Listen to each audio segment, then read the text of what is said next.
Alrighty. You guys ready? You guys fucking ready? Oh my god. Yo.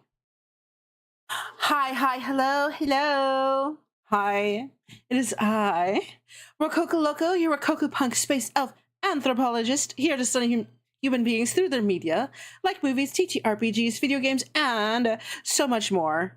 Oh my god, the arrangement of that is different each time. But today, we're playing a demo that I'm so excited about. Burn the Midnight Oil. Hi, Winter. Hi, Marlon. Ooh, welcome back, Marlon. Hello, and welcome back. Ooh, couldn't get enough of me from yesterday. Oh my god. I'm slightly frazzled because I had to restart my computer like 2 seconds ago because it just wasn't fucking working. But you know, we're back. Everything's working now. And then I went to go check my tea and I realized it didn't brew, so now I have to put it back on. So, you know, eventually make it back to, I did make it back to him. So we just started the next section. And so, you know, I had to stop it there and then we could lust after furniture when we played Date Everything After. Hey, you know what? I needed something to calm me down, you know? And what calms me down other than lusting over literal wires and like electricity? And we're gonna be doing more lusting today. Still chained in Rococo's basement. Yeah, where you belong. Because you've been very naughty. Anyway, speaking of the game, I actually should turn it on. I would have had it up already, but you know, I have to check my tea in like a second. Hold on, I'm getting that. Oh my god, did you guys miss me? I know, you waited so long to see me. So fucking long. Hi. Oh, hello. Hi, Kiri. Hi, welcome. You're right on time. I'm so excited. I'm so excited. You have to wake up at 6 a.m. Oh, that sucks. But I'm so happy that you're here. I'm so happy that you're back. Yeah, because, you joined on the Discord. I was like, oh, I see you, Marlon. I see you. Hopefully you can stay at least lust over some vampires first. Hot, sexy vampires in your area. Oh my god.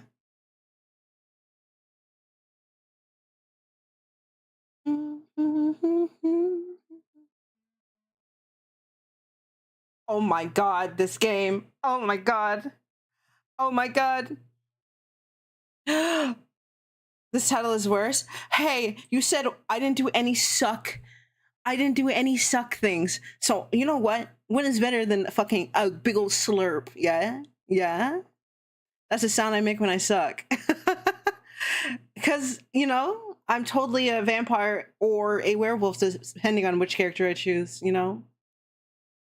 You want me to be sluttier, I'll be sluttier. Do you want me to slut more? I'll slut more. Don't fucking test me. This is why you're chained up in the basement. You understand? Hi, Carrie. See, here's the good ones. 7 a.m. classes. I don't miss that at all. Way back yonder, way back in the day. Oh, I know you guys have to see me so close, but you know, I'll back up just a little bit. Just a little bit for you. Oh, I got Ginger in the back. I'm fucking hearing Ginger. Okay, ad break is happening in like a second. So we're not gonna start just yet. I need to make sure that my screen is proper. I need to get my tea. I don't think it's possible for me to slut more. Oh. Huh. Oh, I haven't started drawing yet, bro. It's gonna get slutty. Everyone excited to see vampires? I'm more of a werewolves fan. I like my taste of vampires time to time. I love all of it. Okay. Sorry, I need to stop. Ginger is in the background, please. I love you guys. I'm gonna pause you. Thank you. Go down. Go down. Bad. Go down. Thank you. You gonna draw a booty hole? Do you guys want me to draw a booty hole? If you want, you just say the word. Okay, give me a second. I need to grab fucking tea, bro. Give me a second. Give me a second. I'm grabbing tea.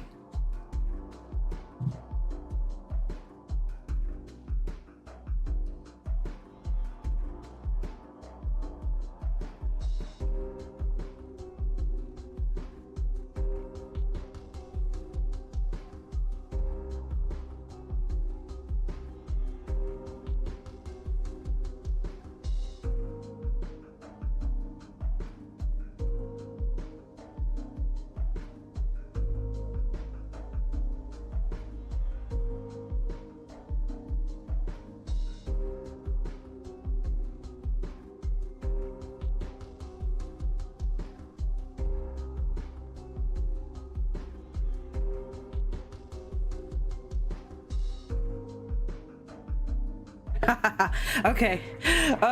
Okay. In typical Rococo fashion, of course, I spilt milk on myself. Wow. It's not the first time. Some people are stuck in ads, looks like. I know, look at this dude. Look at his titties, bro. Those are some suckable tits. I just said I spilt milk, yeah. Who said where the milk came from? I got my tea, bro. I just want to eat all of them. First time I spilled milk. Hey, I ain't gonna say nothing else about that. I'm waiting for you know, everyone to be back. While I do that, let me make sure that the open dyslexic. Oh,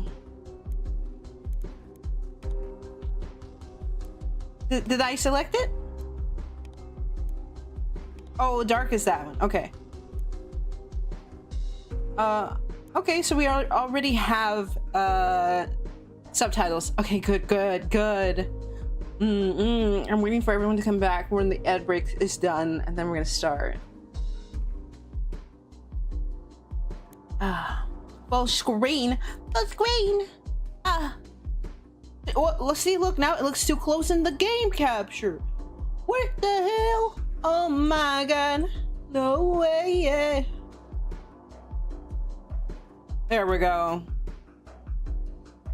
I mean, for me, I'm dyslexic. Yeah, I clicked the open dyslexic, so it might be easier. That's so cool that they have that option.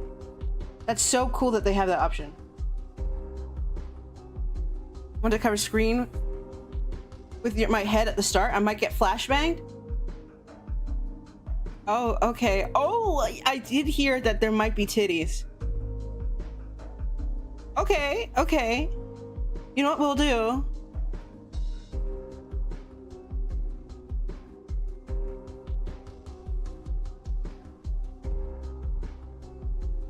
Okay. Give me a second. Watch. Let me cook.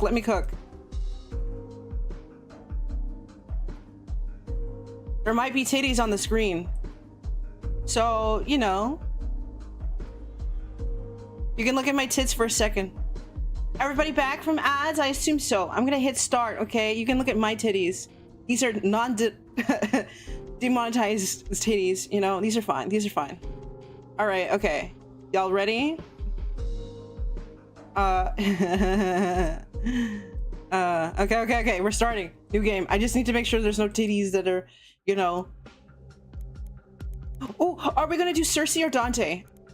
Am I gonna be the hot vampire chick or am I gonna be the hot werewolf guy? Wait, hold on. Who should I be? Sussy or Dante? Sussy is a vampire. And then wait, hold on. Yeah, is this part's not the one with the boobies, right? This is not the part with the one with the boobies, right? Right? Is it when you actually start? Those who have seen this, I know Kiri and Winter has seen it. Is it if I click this? Sussy got boobs? Okay. Well, I kind of want to see boobs. Or do you want to see big titty Dante? You want to do Dante? Should we do Dante? He's a werewolf, I'm pretty sure. We can do Dante. What do you guys think? Cersei or Dante? The world is my oyster. See, I'm like, I can be a guy with suckable tits, or I could be a baddie with suckable tits. And I kind of want to see her tits now. Hold on. I'm just gonna, just hold on for a second. Hold on for a second. Oh, this just gives you information. This just gives you information. Okay, hold on. This just gives you information. So look. Wait, no, I'll go on the side, yeah. See, look, okay. Cersei, unknown, she's a vampire. Private investigator. Look at her, she's such a baddie. For 2 decades, Cersei stalked the streets of North Haven as a private investigator. Accompanied by her sidekick Edgar, she mostly deals with trivial jobs like catching cheating spouses, finding missing pets, and slaying vampires. Trivial, you know, I know. Killing your own kind? Oh my god. In recent years, Cersei's lost her passion for detective work, but the city isn't done with her just yet. When she's approached by 2 different clients looking for the same person, she decides to take this one last case. Okay, so this is Cersei. We're gonna go back. I want to see what Dante... Look at him. Dante. 1953, bros. Old. Demi Hellhound? Werewolf? He's a hellhound, actually. He's not a werewolf. He's a hellhound. Oh my god. Police officer, I'm not. Okay. Okay. Ryan Walker. Several years ago, Dante struck a deal with Orion, a former friend of his mother. Stuck in North Haven ever since, Dante unwillingly works as a cop. He spends his nights chasing criminals, waiting for the day when he'll finally have fulfilled his end of the deal. Because he's a hellhound, actually. At last, Orion puts Dante on his final case. There's a suspicious new drug on the market he wants Dante to investigate, but the roots of this problem might be even more dangerous than they thought. Okay. With that info, she's got balls on this. Okay. She kisses the paper. That's not sanitary. Oh, fuck off. She's a baddie. She can do what she wants. Okay, so we can do Dante and we can look for drug things. Or we could be Cersei and look for a missing person. Dante is kind of hot, but Cersei is also kind of hot. You know what I'm saying? I kind of want to do Cersei though. I kind of want to do the baddie. I know I'm so bisexual right now. I kind of want to do the baddie. I'm gonna do the baddie. Okay, I'm gonna do the baddie. Partially also because I want to see tits. I'm a simple man. I want to see tits. Okay, I want to see tits. So you're gonna have to see my tits while I look at those tits. You dig? You so good. Ha ha ha. Okay. Oh, you can see my eyes if I do it like this. Okay. We're doing Cersei. I can't wait to see boobies. Somewhere. Don't remember the month. 1966. Ooh. Oh my god, this art style. Oh, wait, hold on. Something not quite human sits at the edge of a stranger's bed. She's a kind of a baddie. Wait, I don't see. Am I seeing Nip? I'm trying to look for Nip. I'm trying to see Nip. Oh my god, she's so hot. Wait, hold on. Hold on. Is her nip out? Is her nip out? I don't see nip. It's just boobies. Is that... I guess it's gonna be next. Like, there it was. Okay, well, hold on. Look at her. She's so pretty. She's so pretty. Oh my god. Look. She's so pretty. You can't see boobies. You can't see boobies? I got you. I got you. You can't see boobies. Okay. Hi. Leisurely lapping at the blood coating her fingertips. Savoring her leftovers. Oh, wouldn't you want to be this guy? Wouldn't you want to be this guy? I'd want to be this guy. This guy, I think he had a blast. What a way to die. What a way to die. I want to die like that. She's so pretty.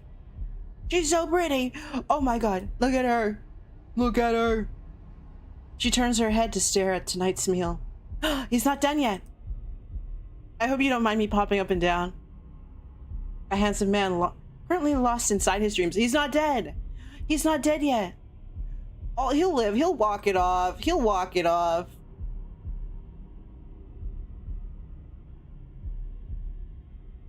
She wants to be certain she's not lingering, imagining the steady rise and fall of his chest. The last thing she needs is a trail of bodies leading them to her. She's so hot. I'm so glad. But even the imprints of her teeth on his fair skin have already faded. Please bite me, bite me, bite me, bite me, bite me. When he wakes up tomorrow, his memories of the entire night of her too will be gone. Did she fuck him though? She is naked. I don't know. He'll go on with his life like he never met her, but yet he will always be unsatisfied. He'll get married, have a kid or two, grow old. Die. Oh my god. Everybody rise for the queen. Rise for the queen. She's amazing. She's stellar. I love her so much. She'll remember him for a while, but she won't be sad about it or miss him, or even ponder what could have been. Oh my god, who's this black man? Hello? Currently, well, I still cling to my life, but no, but hey, if I die, I die. Bro, I die for this. I die for a taste, bro. He's not the first meal whose bed she's seduced herself into. He could never be the last. But seduce yourself into my bed, please! Please, please, please! Ma'am, please! Please, miss, please! Okay, there's slight titties here. She's fine. It's not that bad. It's not that bad. Oh my god. A little bit of boob. A little bit of boob. Oh, if you're being good, I'll leave you a little bit of boob. So pretty.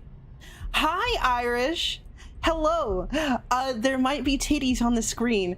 I don't see nips, unfortunately. I do not see nips, unfortunately. But I was warned to not show too much of the screen at this point, just in case. But I don't know. I'm looking. I'm trying to find nip. I'm not seeing any nips. Hi, Irish. I'm losing my. She's hot. Wait, hold on. See, look at her. Look at her. Is she hot? She's hot. She's so fucking hot. So pretty. Her eyes trace the stranger's features one last time, searching in vain for a different face. The face of Hermione? Hermione? Look at her face.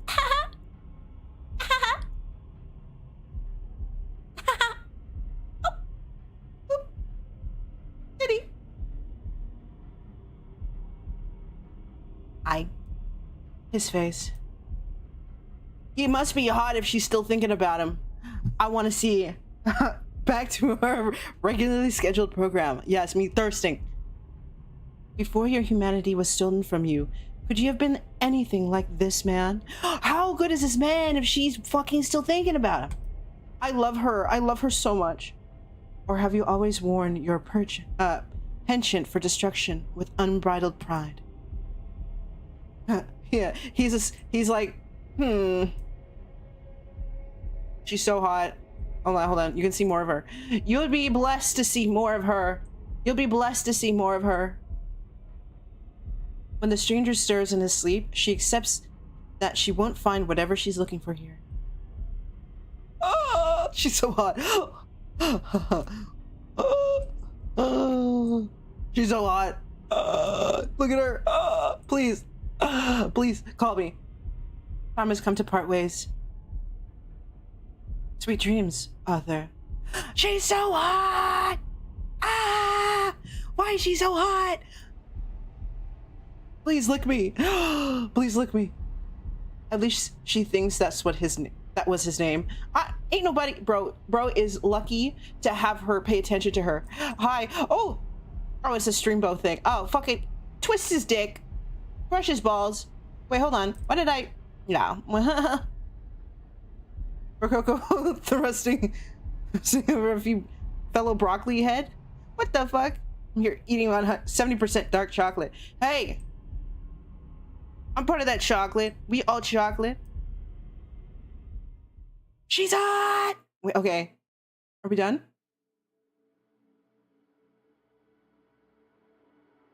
Thank you for... Hello, Lunaria. Hi. Thank you for reminding us to hydrate because I was really fucking thirsty just now. Holy shit. She's hot. Okay, I'll go back to my corner. Okay? I'll be back in my corner now. Is that fine? Hi. It is midnight and I am writing to you from yet another city whose name I couldn't be bothered to learn. I'm having a sip. Wait, hold on. I'm biting the screen. Bite you. I'm biting the screen because she's so hot. I love her so much. She's so cute.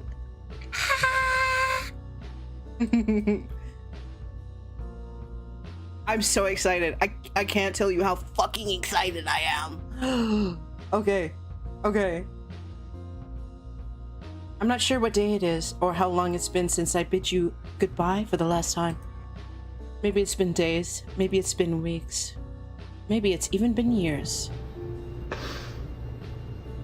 I like the green-haired girlie on the screen. Thank you. Homosexual. I'm bi. Bye. Thank you for lurking. I hope you enjoy my thirsting in the background. Since your death, I haven't had anywhere to call home. I only stay in one place long enough to take shelter while the sun is out, and then I'm back on the prowl.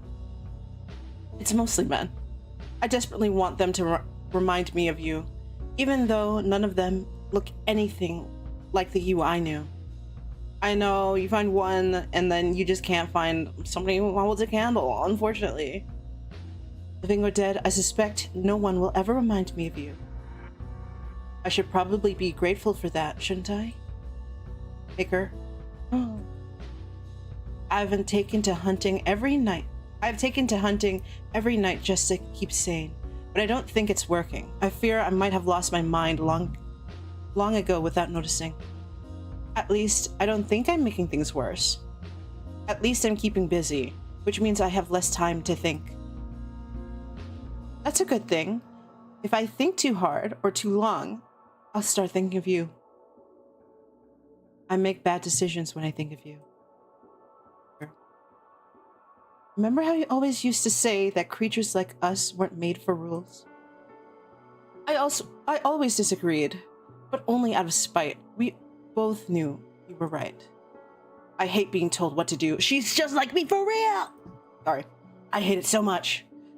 I'll fuck everything up for myself just to do the opposite. She's just like me for real! Sorry. I miss it though. I miss it now though. Oh. If you were here, I wouldn't have these doubts. I wouldn't have to worry about right or wrong. You would make all the decisions. You alone would be responsible for the terrible, terrible consequences of our actions. Without you, I find that I'm no longer just lonely. I'm alone. You promised me even death could never part us. So why didn't you take me with you? Oh my god. She's so bad. Oh, she's so bad. I'm gonna get smaller. Smaller. Oh, there we go. That's good. I think that's good. Shit.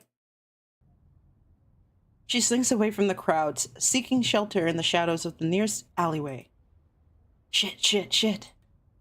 So this is it. All those years led to this. She's still doing the exact same bullshit she used to do when she was trailing after him. Now, only now she's doing it alone. And to what end?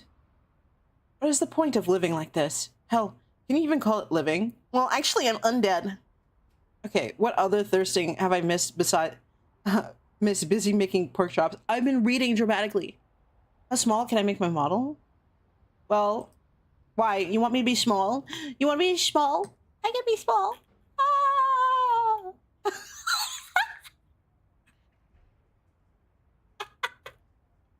I'm sitting on it. Hi.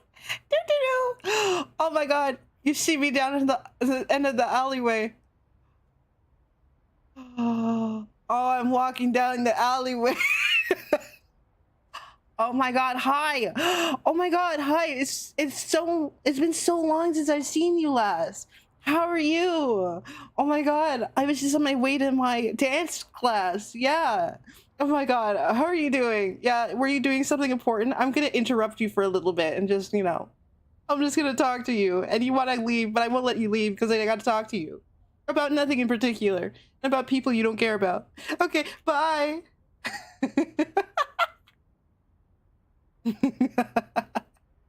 Wow.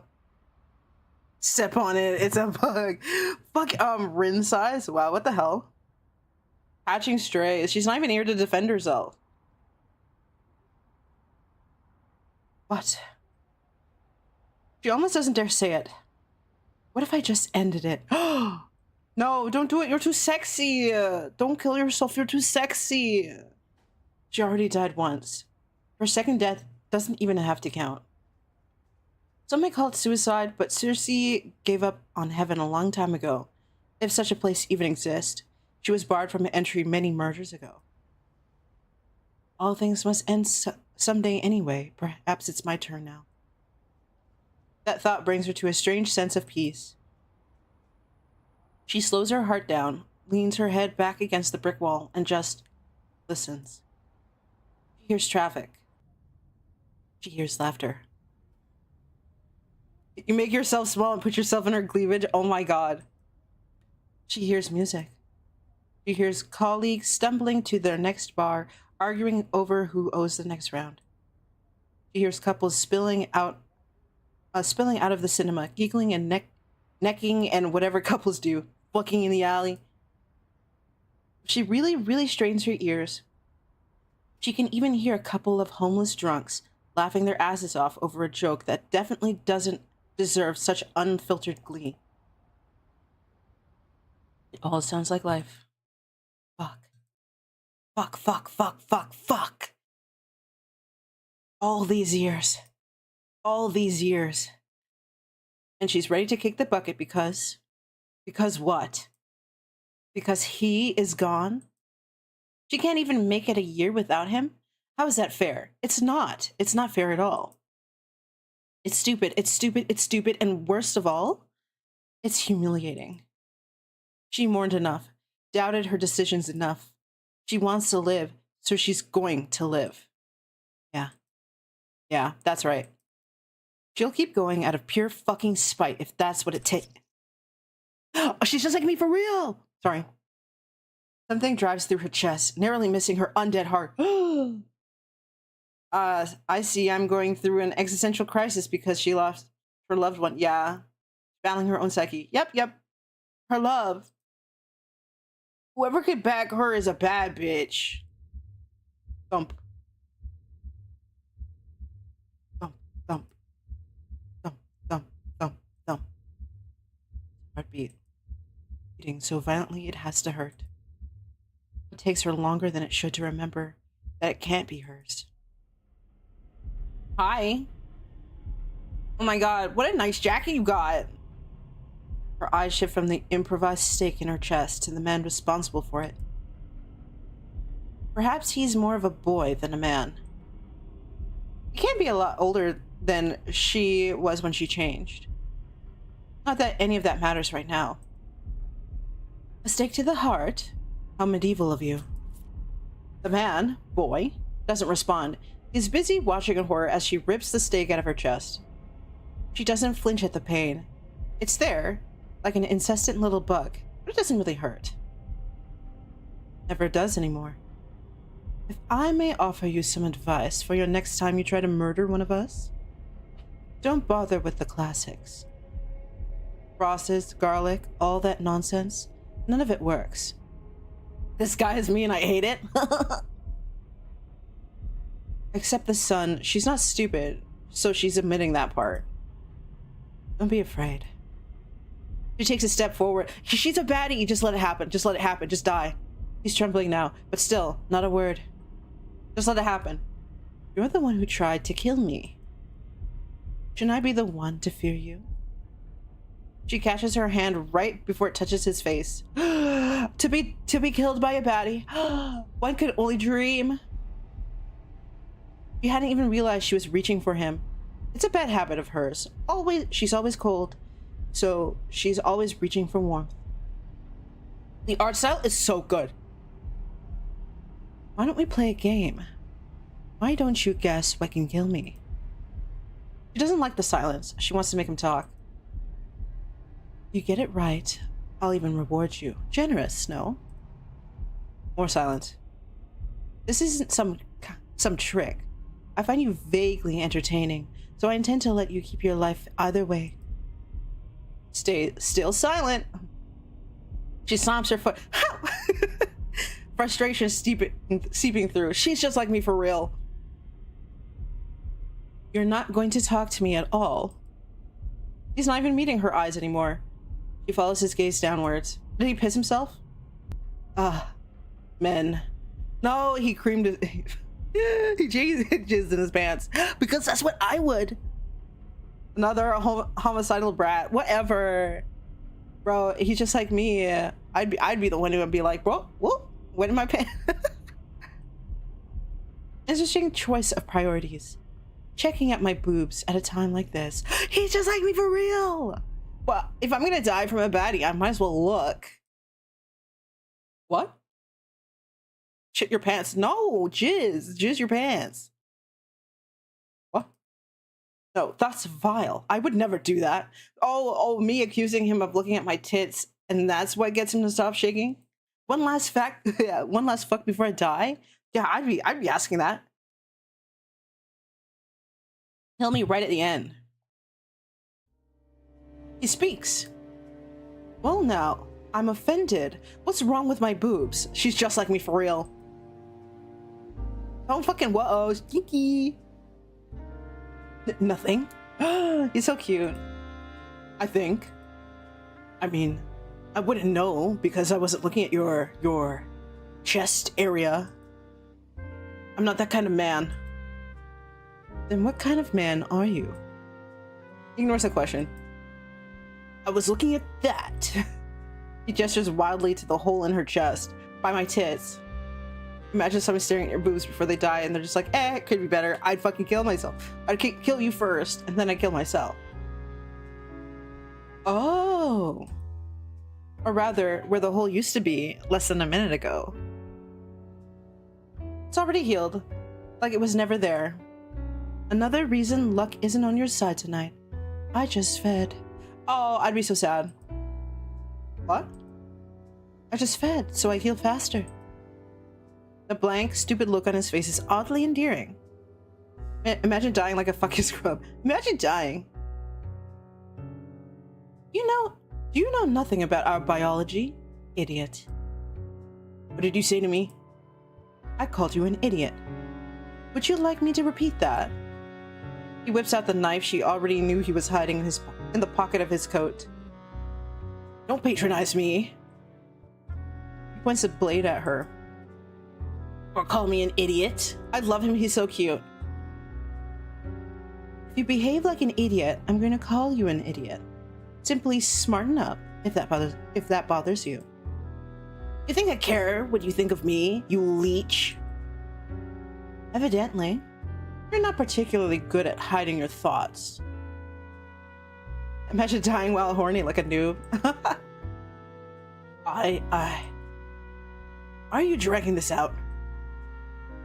I'll never beg a vampire for my life, if that's what you're waiting for, so just kill me and be done with this already.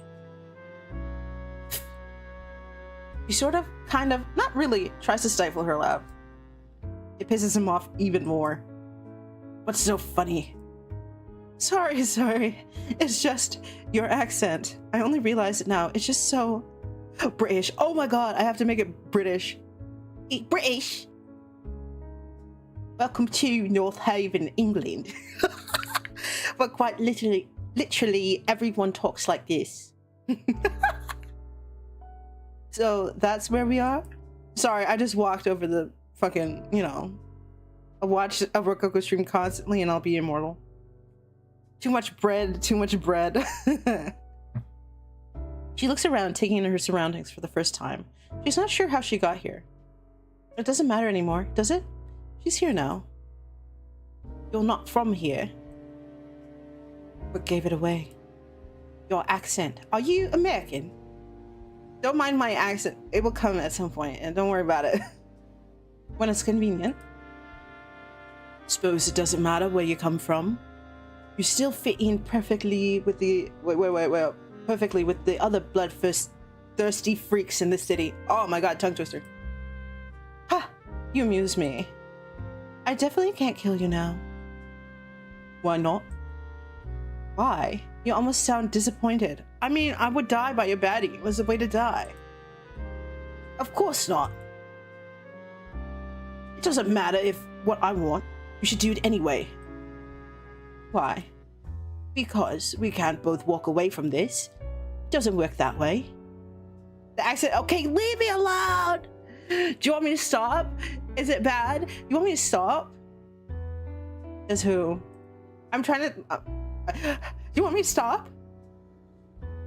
Does it work that way? Don't stop, keep going. No, it's so good. Me? Oh, is it? It's the X Factor. He rolls his eyes. How about this? If you don't kill me first, I'm going to stab you in the back as you walk away. With that silly little kitchen knife, I've seen babies with stronger grips on their toys than you've got on that. His grip loosens. Meanwhile, I could kill you with minimal effort, right here, right now. I could snap your skinny little neck with my bare hands and not even break a sweat. Only, that wouldn't be very fun, now would it? I don't kill as often as you may think, so I like to take pleasure in it when I do. I'd make it slow, slice your neck, but keep the cut shallow enough that I have to suck the blood out. Hot. I prefer to drink straight from the tap, you see. More intimate that way. Once I've drained you, I'll dump your corpse behind one of those bins and skip town. By the time someone finds you, I'll be long gone. Nobody will even know I was here. He lowers his knife, averting his eyes to stare at nothing in particular. Do what you want. There's no one left who would care enough to try to find me anyway. She recognizes the frustration in his eyes all too well. She's seen it countless times in her own reflection. He's cute. Monsters took someone from him, just like a monster took someone from her. Well, no one will have to. As I keep saying, I'm not going to kill you. He hurries to object. But if I'm gonna die, I'm gonna die by a baddie. She lifts a finger, and that's enough to shut him up. And you can't kill me. Hello? Hi? Oh my god, hi, Rin. Hi, welcome. It's a raid. Hi. Welcome, Rin. Hi, welcome, raiders. Slurp. Oh, man. Slurp. Welcome. Oh my god, hi. I know, I was in your stream. I was like lurking for a little bit, but I was like, I gotta see hot people.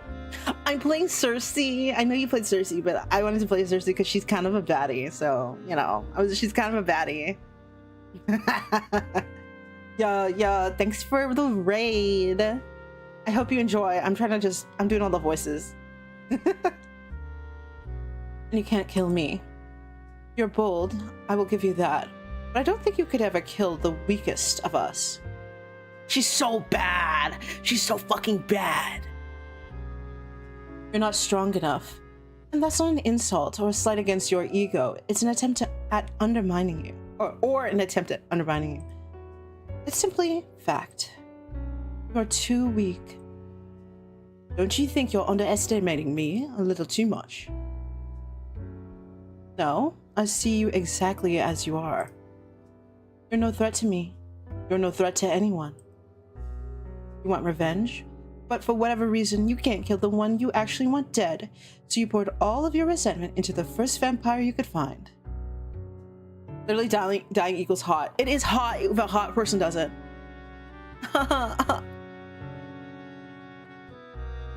Me apparently. How curious? How it says that you're a raider too, which is funny because you were already in here. That's so funny. Me apparently. Maybe you thought I'd be an easy kill. Maybe you really thought you could do it. But if I had to guess, I think you knew you would fail. I think you wanted to die. I imagine you've changed your mind by now. Staring death in the face, you're no longer so tough. Still, your pride prevails, so even if anything I just said happened to be the truth, you'd never admit it. Would you? He drops the knife on the ground as Cersei knows she got him. H. Breen was watching both of you at the same time. Fair, fair. I do that all the time too. He's not weak because he feels fear, or because he still looks at her like she's a person, deserving of empathy, or worse, sympathy. He's weak because he's born that way. He's hot. He's cute though. With your brown glasses and your turtleneck sweater. Cersei was much stronger when she met the one who made her. Her maker had spent an eternity mastering the art of pretending to be something he'd never be again. Yet when she laid eyes on him, she'd still seen what he really was, a monster. But even knowing that, she still lost to him. She'd still been too weak. Not anymore though. If you'd like, I could teach you. Seeing his confusion, she elaborates. How to kill vampires, I mean. Would teach me how to kill your own kind. Dopamine maxing. Yeah, why not? No matter how much of an idiot you think I am, surely you don't think I'd believe that's a genuine offer.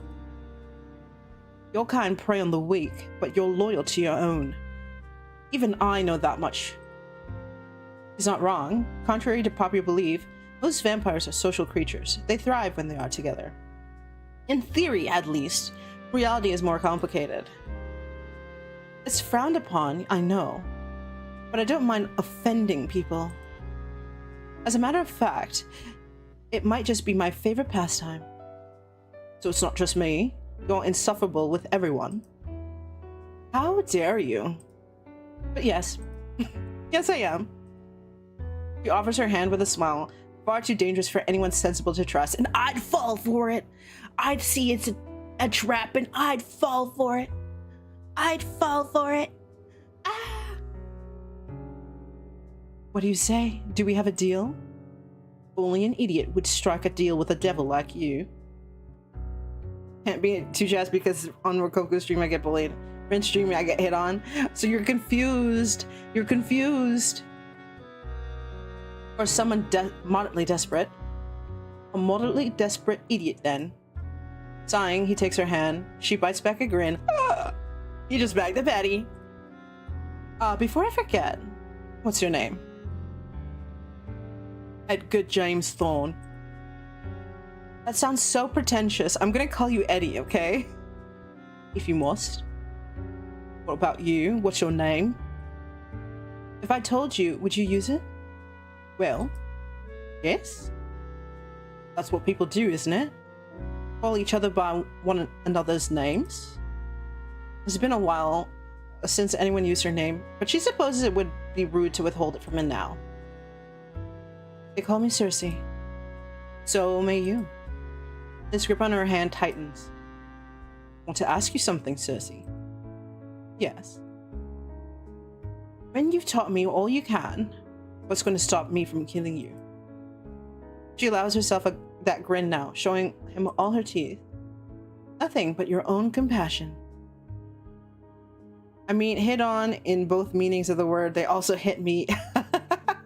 Yeah, get abused, get abused. And that's how I found Edgar.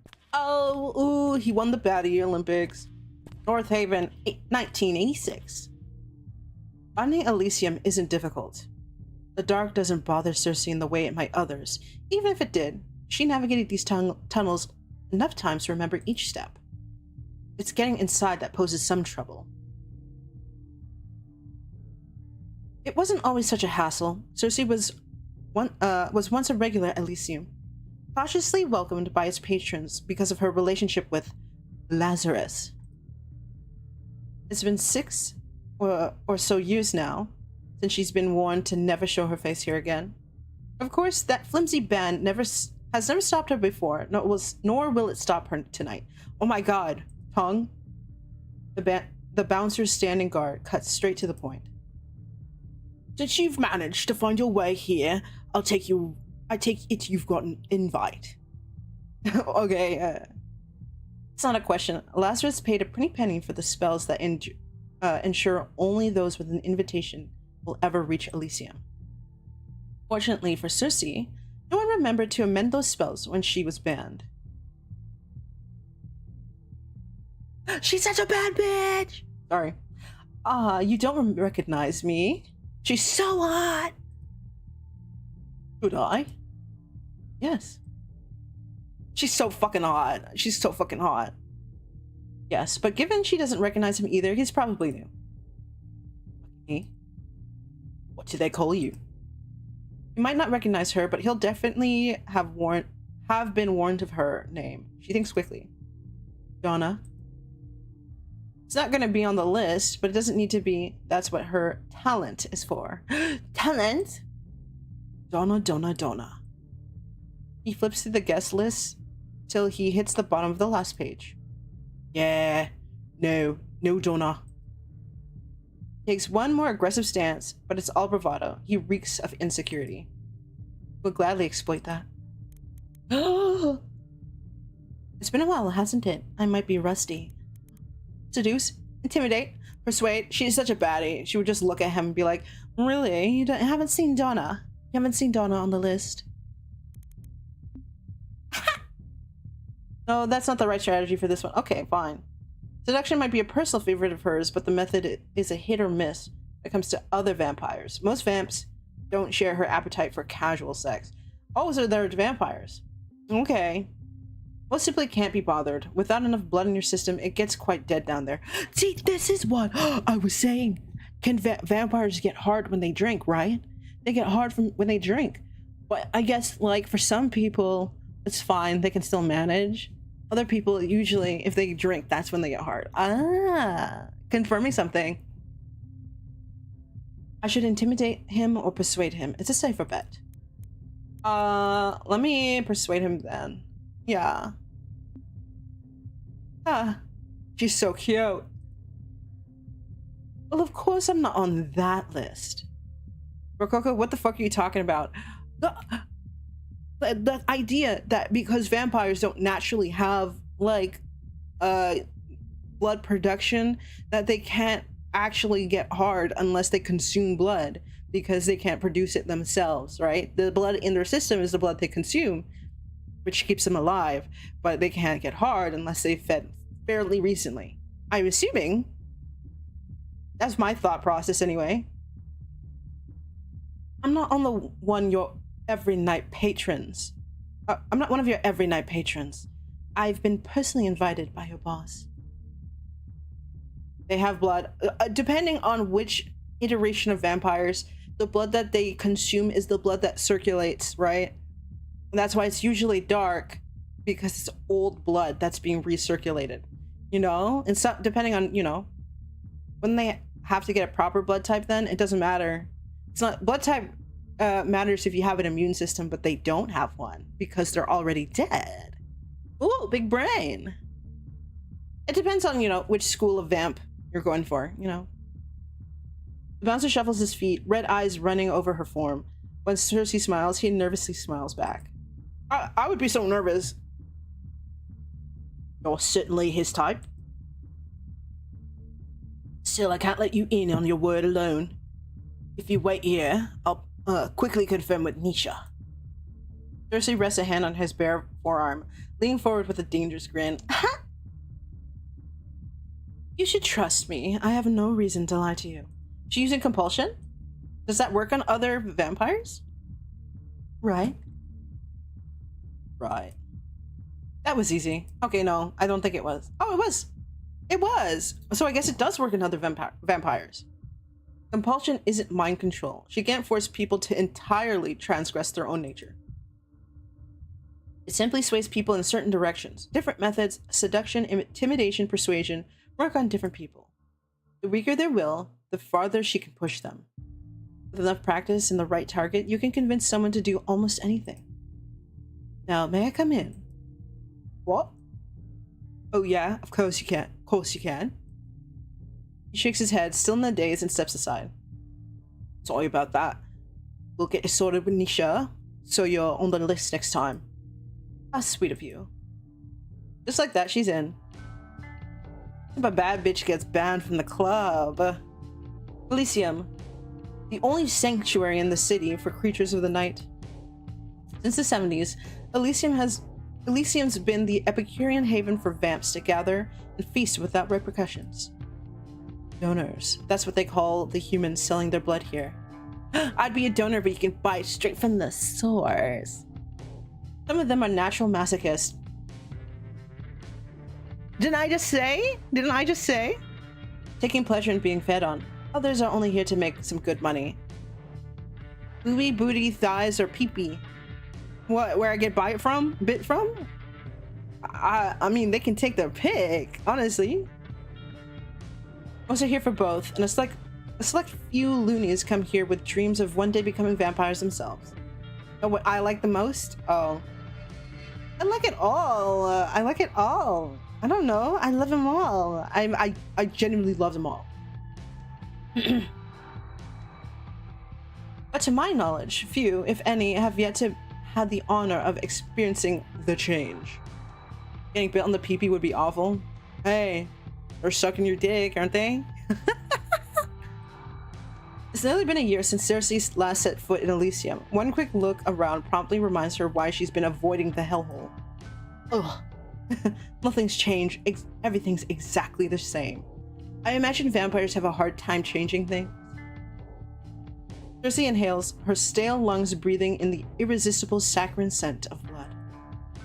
The familiarity should comfort her. In a city that's rapidly changing, more so now than ever, Elysium's been one of her only constants. But it gets so damn boring. She's so hot. Among the 40 to 50-something vamps who permanently reside in North Haven, Cersei can count on one hand which ones aren't regulars at Elysium. They're a tight-knit group who come here night after night to dance, drink, and smooch. Smooch and give it a little walk. I think I would not survive in this universe. I would be thirsting. I'd be over here making cash and getting bit and then used. Yeah, if I don't change. As for what brings Cersei herself here tonight, the same reason she always comes to Elysium. She's looking for someone. Let's see. I love her nails too. They're so pretty. She double checks the picture of the client provided. It's an old photograph. A blonde guy, cute enough if you're in his age group. With baby blue eyes and a smile that's up to no good. A fuck boy, if you will. Basically, I'm looking for a less alive version of this guy. Cool. She scans the dance floor for a mop of blonde curls, but there's no one. Either our intel was off or he's not here yet. Or like most of us, he's taken on a different look in his new life. It's annoying they don't have a more recent picture. This is what the client offered, and Edgar couldn't find anything more recent. For now, she should find someone who might have a better idea of where she could find him. Ooh, okay. Nisha or Lazarus. Now, Lazarus is her contact. Nisha, I'm assuming probably is somebody who's very aware of why Cersei is banned. For being thirsty and oh damn, I'd let her bite me. She can bite my dick. Hot lady. Let's find Lazarus.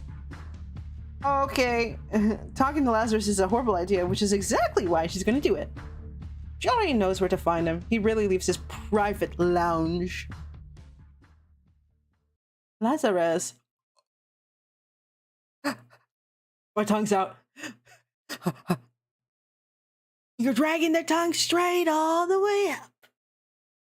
No, wait, hold on. Let's let the slow reveal. Keep those teeth away from my dick. Bro, you not one. You're not a masochist like me. I said I'd be selling my blood here every night. Hold on, the slow reveal. We need to see Lazarus. Oh my god, wait, hold on.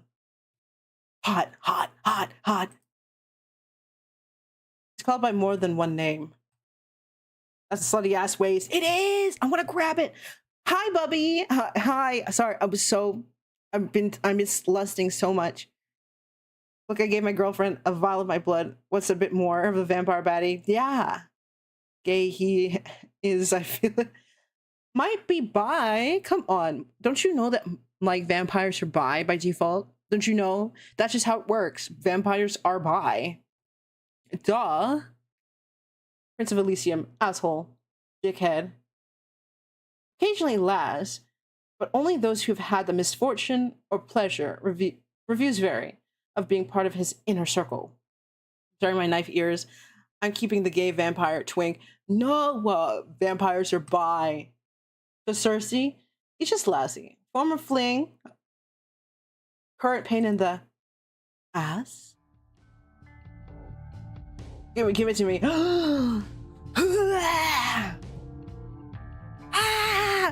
Oh my god, I'd be fucking...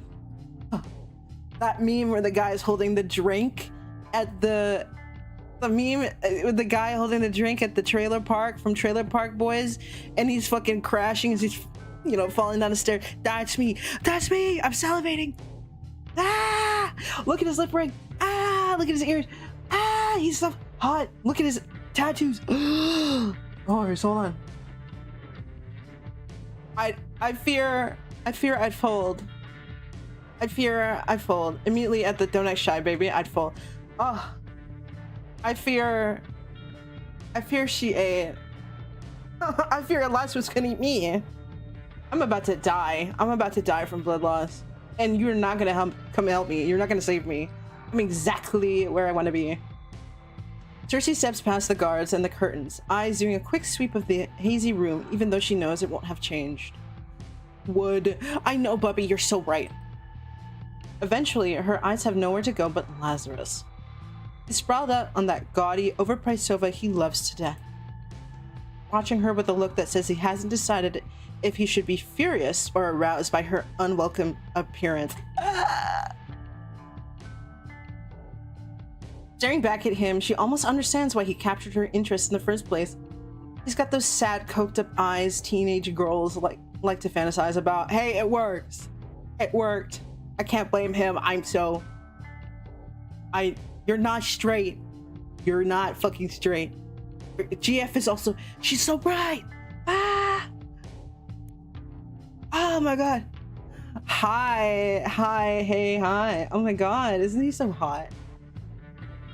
I'm just like standing right there, like in the background, like, oh my god, I can't wait for him to acknowledge my existence. Wow. In another life, he could have been a famous rock star. His gaunt face and cocksure grin would have been plastered all over the city, on billboards, magazine covers, and on a drunken tattoo on some poor college girl's ass. In this life, it's nothing but wasted potential.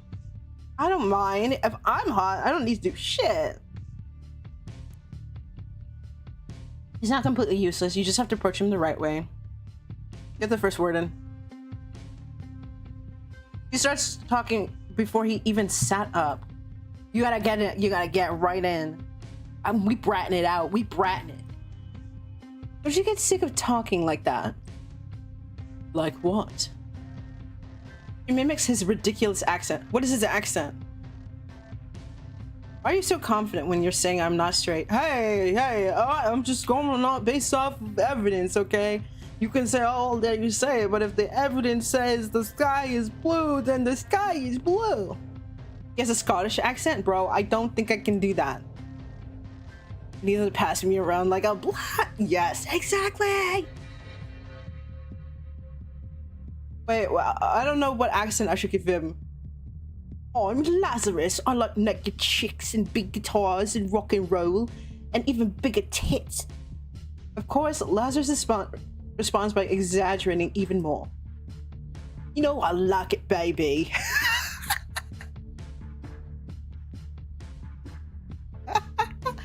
I'm just throwing shit out my ass at this point. She gags. You know, I prefer if you call me a bitch. I'm not that much of a dick. I know the German was cunt. Oh, it's emo, it's cunt. I love it. I want it. I want it. Then invite me to sit if you're such a gentleman. Prince pretends to hesitate. He's so impatient he can't maintain the charade any longer than a second. Whatever. You're already here. Sorry guys, I ended up ruining his makeup. I did too. It's all over my pussy. Sorry, no, not gonna finish that. I'm so dainty and sweet and pretty and precious and cute, aren't I? Go on, beautiful, have a seat. She eyes the settee opposite him for any suspicious fluids before she sits. Better safe than sorry. Sorry, I was there. I was there, it's fine. I try to wipe it up, it's fine. As petty as ever, aren't you? Me? Petty? I don't know what you're talking about. Sure you don't. What brings you here tonight? Dainty. Okay. What? I'm a dainty and precious sweet. Do you see all these ruffles on my tits? Don't you see how curled my hair is? Aren't I dainty and sweet and precious and cute? I'm looking for someone. He's French! He's French! Putain! He's French! Oh my god, wait, hold on. Downloading French Canadian. Downloading French Canadian. He's French! The French slips out without his permission, a reminder of his real accent. Lazarus cranes his head back and groans. Can I do a French accent? I guess I can, a little bit. Of fucking course you are. But an unlucky man this time. Oh, wait, who's the unlucky man this time? It's supposed to be... Maybe I should leave it the same. Should I leave it the same before the rough, like he's trying to be more British, but he's actually French? Should I do that? He's overcompensating by trying to be British, but he's actually French. Who says it's a man? You're wearing that sadistic smile you only put on when you're about to torture some poor bastard. She fishes out the photograph of her from her bustier, pretending she doesn't notice how his eyes shamelessly linger on her cleavage. Me too. Maybe do a British and then the French slips out sometimes? Alright. I don't know what they call him, but I hear he's a fangling. Apparently he's been seen around Elysium the past few nights. Is that supposed to mean anything to me? I don't know. I don't know how to do the harsher British and then it slips out. I don't know, man. He shoves a photo forward with impatience. He's one of your patrons. You tell me. Lazarus squints at the picture. Oh. Look at how pretty he is! British and let the French and Irish slip out sometime. Okay, we'll just do that. Yeah, we'll do that and just like, you know. Except for Lazarus. Oh my god. Oh, this picture better be fucking ancient. Kid has no style at all. He's totally a piece of out of place at Elysium. I don't know, bro. You guys think they smell like blood? Like dick? He smells like pee-pee? He smells like dick. Embalming. But they wouldn't be embalmed, so they wouldn't smell like embalming. I'm not here for your opinion on his abyssal sense of fashion. Do you know him or not? She's giving me herbs. She's giving me like a frankincense. She's giving me a little bit of vetiver, but like maybe some violet. Word of the day is pee-pee. Embalming is the stuff they use in the morgue to keep the corpse fresh and not stinky. I know. I was trying to be an embalmer, you know. I was very close. into getting enrolled. I was trying to be an embalmer. He squints harder. Yeah, no. I've got no clue who this is. And thank fuck for that. I get nauseous just looking at him. That's what you're focused on right now. What? Do you want me to lie to you? Kid's got an unfortunate face. That's not my face. That's not my fault. He's so cute. He turns the photo away like it's offended him. I'm trying to be disrespectful. You know, I actually suspect I'm allergic to the anesthetic. Josie rolls her eyes. I'm losing the accent. Smell like cigarettes and cologne. Oh yeah, she smelled like rose cologne or something. Rose? Yeah, I can see that. Dashing a picture back inside her bustier. Anyway, you know very well it's Nisha's job to keep track of who comes and goes. It's not. I've got more important shit to do. Eyes of glass is scattered around his table.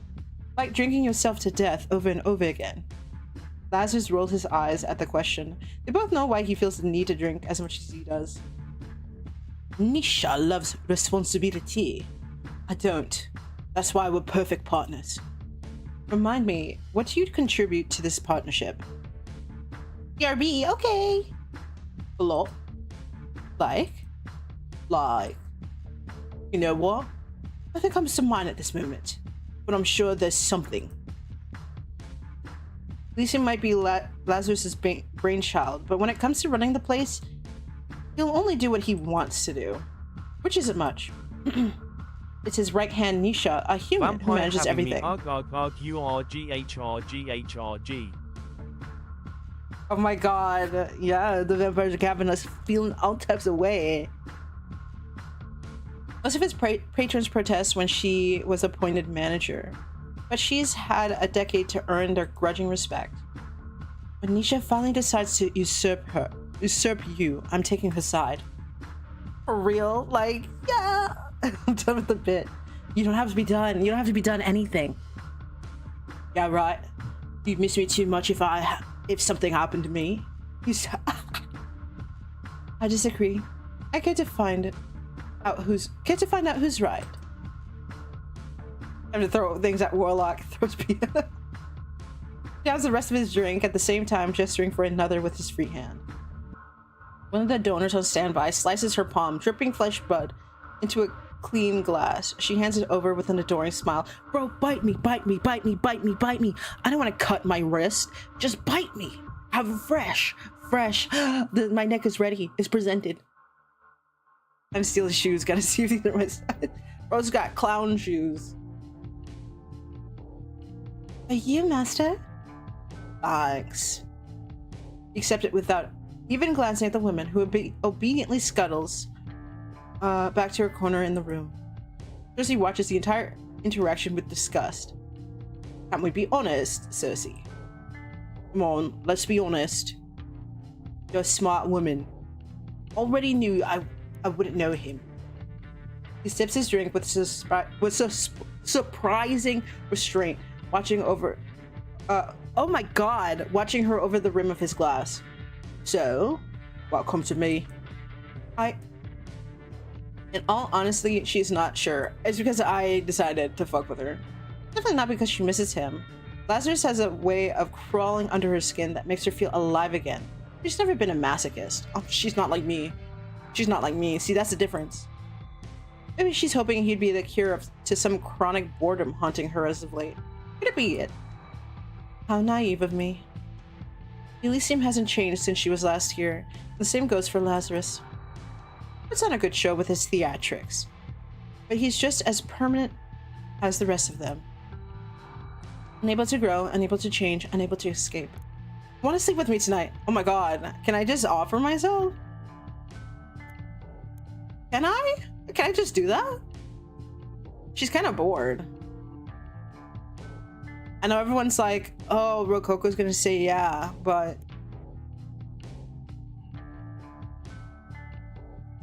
I mean, I could have, yeah, fuck it. She said the most inappropriate thing for the first time that first comes to mind. Want to sleep with me tonight?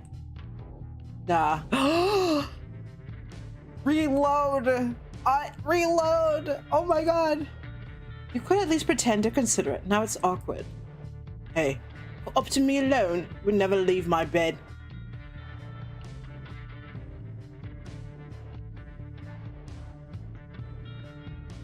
You're the one who doesn't actually want to. You're just looking for tonight's distraction. So he would actually fuck me, but he doesn't want to be the distraction. Okay, fair, but I mean, that's not as fun. I'm not gonna be your distraction again. Don't invite me to your bed unless you're planning to let me stay. But he would so do it if she would let him stay. He would so do it. He'd so do it because she's such a bad bitch. He's down. He's so down. Anyway, there you go again. Oh, sorry. There you go again. Assuming I do or do not want what I do or do not want. Why not listen to the words coming out of my mouth instead? Because your lips can lie, but your heart can't. Here it comes. Lazarus' signature look. Oh, this is the puppy dog eyes. Those tragic fucking puppy dog eyes. You forget I know your heart. Oh, bite me. Oh, kinky. Hey, there's nothing wrong with being casual. She stands up, more than ready to get the hell out of here. Lazarus chucks his glass aside and leans forward, reaching out. Do not touch me. Oh, but he's so cute. I'd felt so bad, bro. I can't do shit. Stops right before their fingers can brush. I wasn't going to. Reclines again. Hands raised in mock peace. Look, it's no secret I have a soft spot for you. I've always been lenient when it comes to your hobbies. I love it. I ever have no self-worth and would say yes immediately. Hey, there's nothing wrong. You can have self-worth and sleep around. That's fine. I'm still running a business here. Elysium's clientele have certain expectations when it comes to safety. So I can't let you prance in the air as you wish and murder one of them on a whim. Haven't we already been over this? I feel like we have. More than once, the conversation ends in her favor. Who said anything about murder? Do I look fucking stupid to you? Fine. Who says I need your permission to kill him? Don't worry. I'm under no impression that words alone would be enough to stop you. You respond far better to other methods. Other methods like his dick? Become a vampire, you'd be immortal and eternally simp to all the other hot vampires? Yes. So real. Is that a threat? What? No. If I say it is, you'll leave without killing my customer. Will you leave without killing my customer? No, I'll just kick you in the balls first. Oh. I love Lazarus.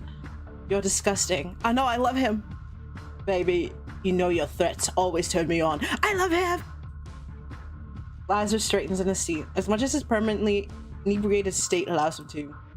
Look, I don't give a shit with what my clients get up to outside Elysium. Inside my club, but it kind of sucks for business. Lazarus is just future vampire winter? Yeah. You don't want to have that fangling as one of your patrons anyway. He's one of the barrel scum who preys on vulnerable women, escorts, and the homeless, and whoever else he's decided won't be missed. Is he wrong in thinking that? Okay, now she's seriously considering kicking him. Just one kick. He won't even feel the pain through all the substances he's been abusing. Keep your fangs to yourself, little bat. I'm not saying I agree with his choice of sustenance, but I'm sure we can both see where his reasoning comes from. Or are you going to pretend he's the only vamp in North Haven to prey on the most vulnerable? As Lazarus gets more agitated, his real accents, oh, time to switch to French. We cannot be like you, mon coeur. We could not all be bothered to pretend like we've been friends with our food. Lucy curls her lip at the snub.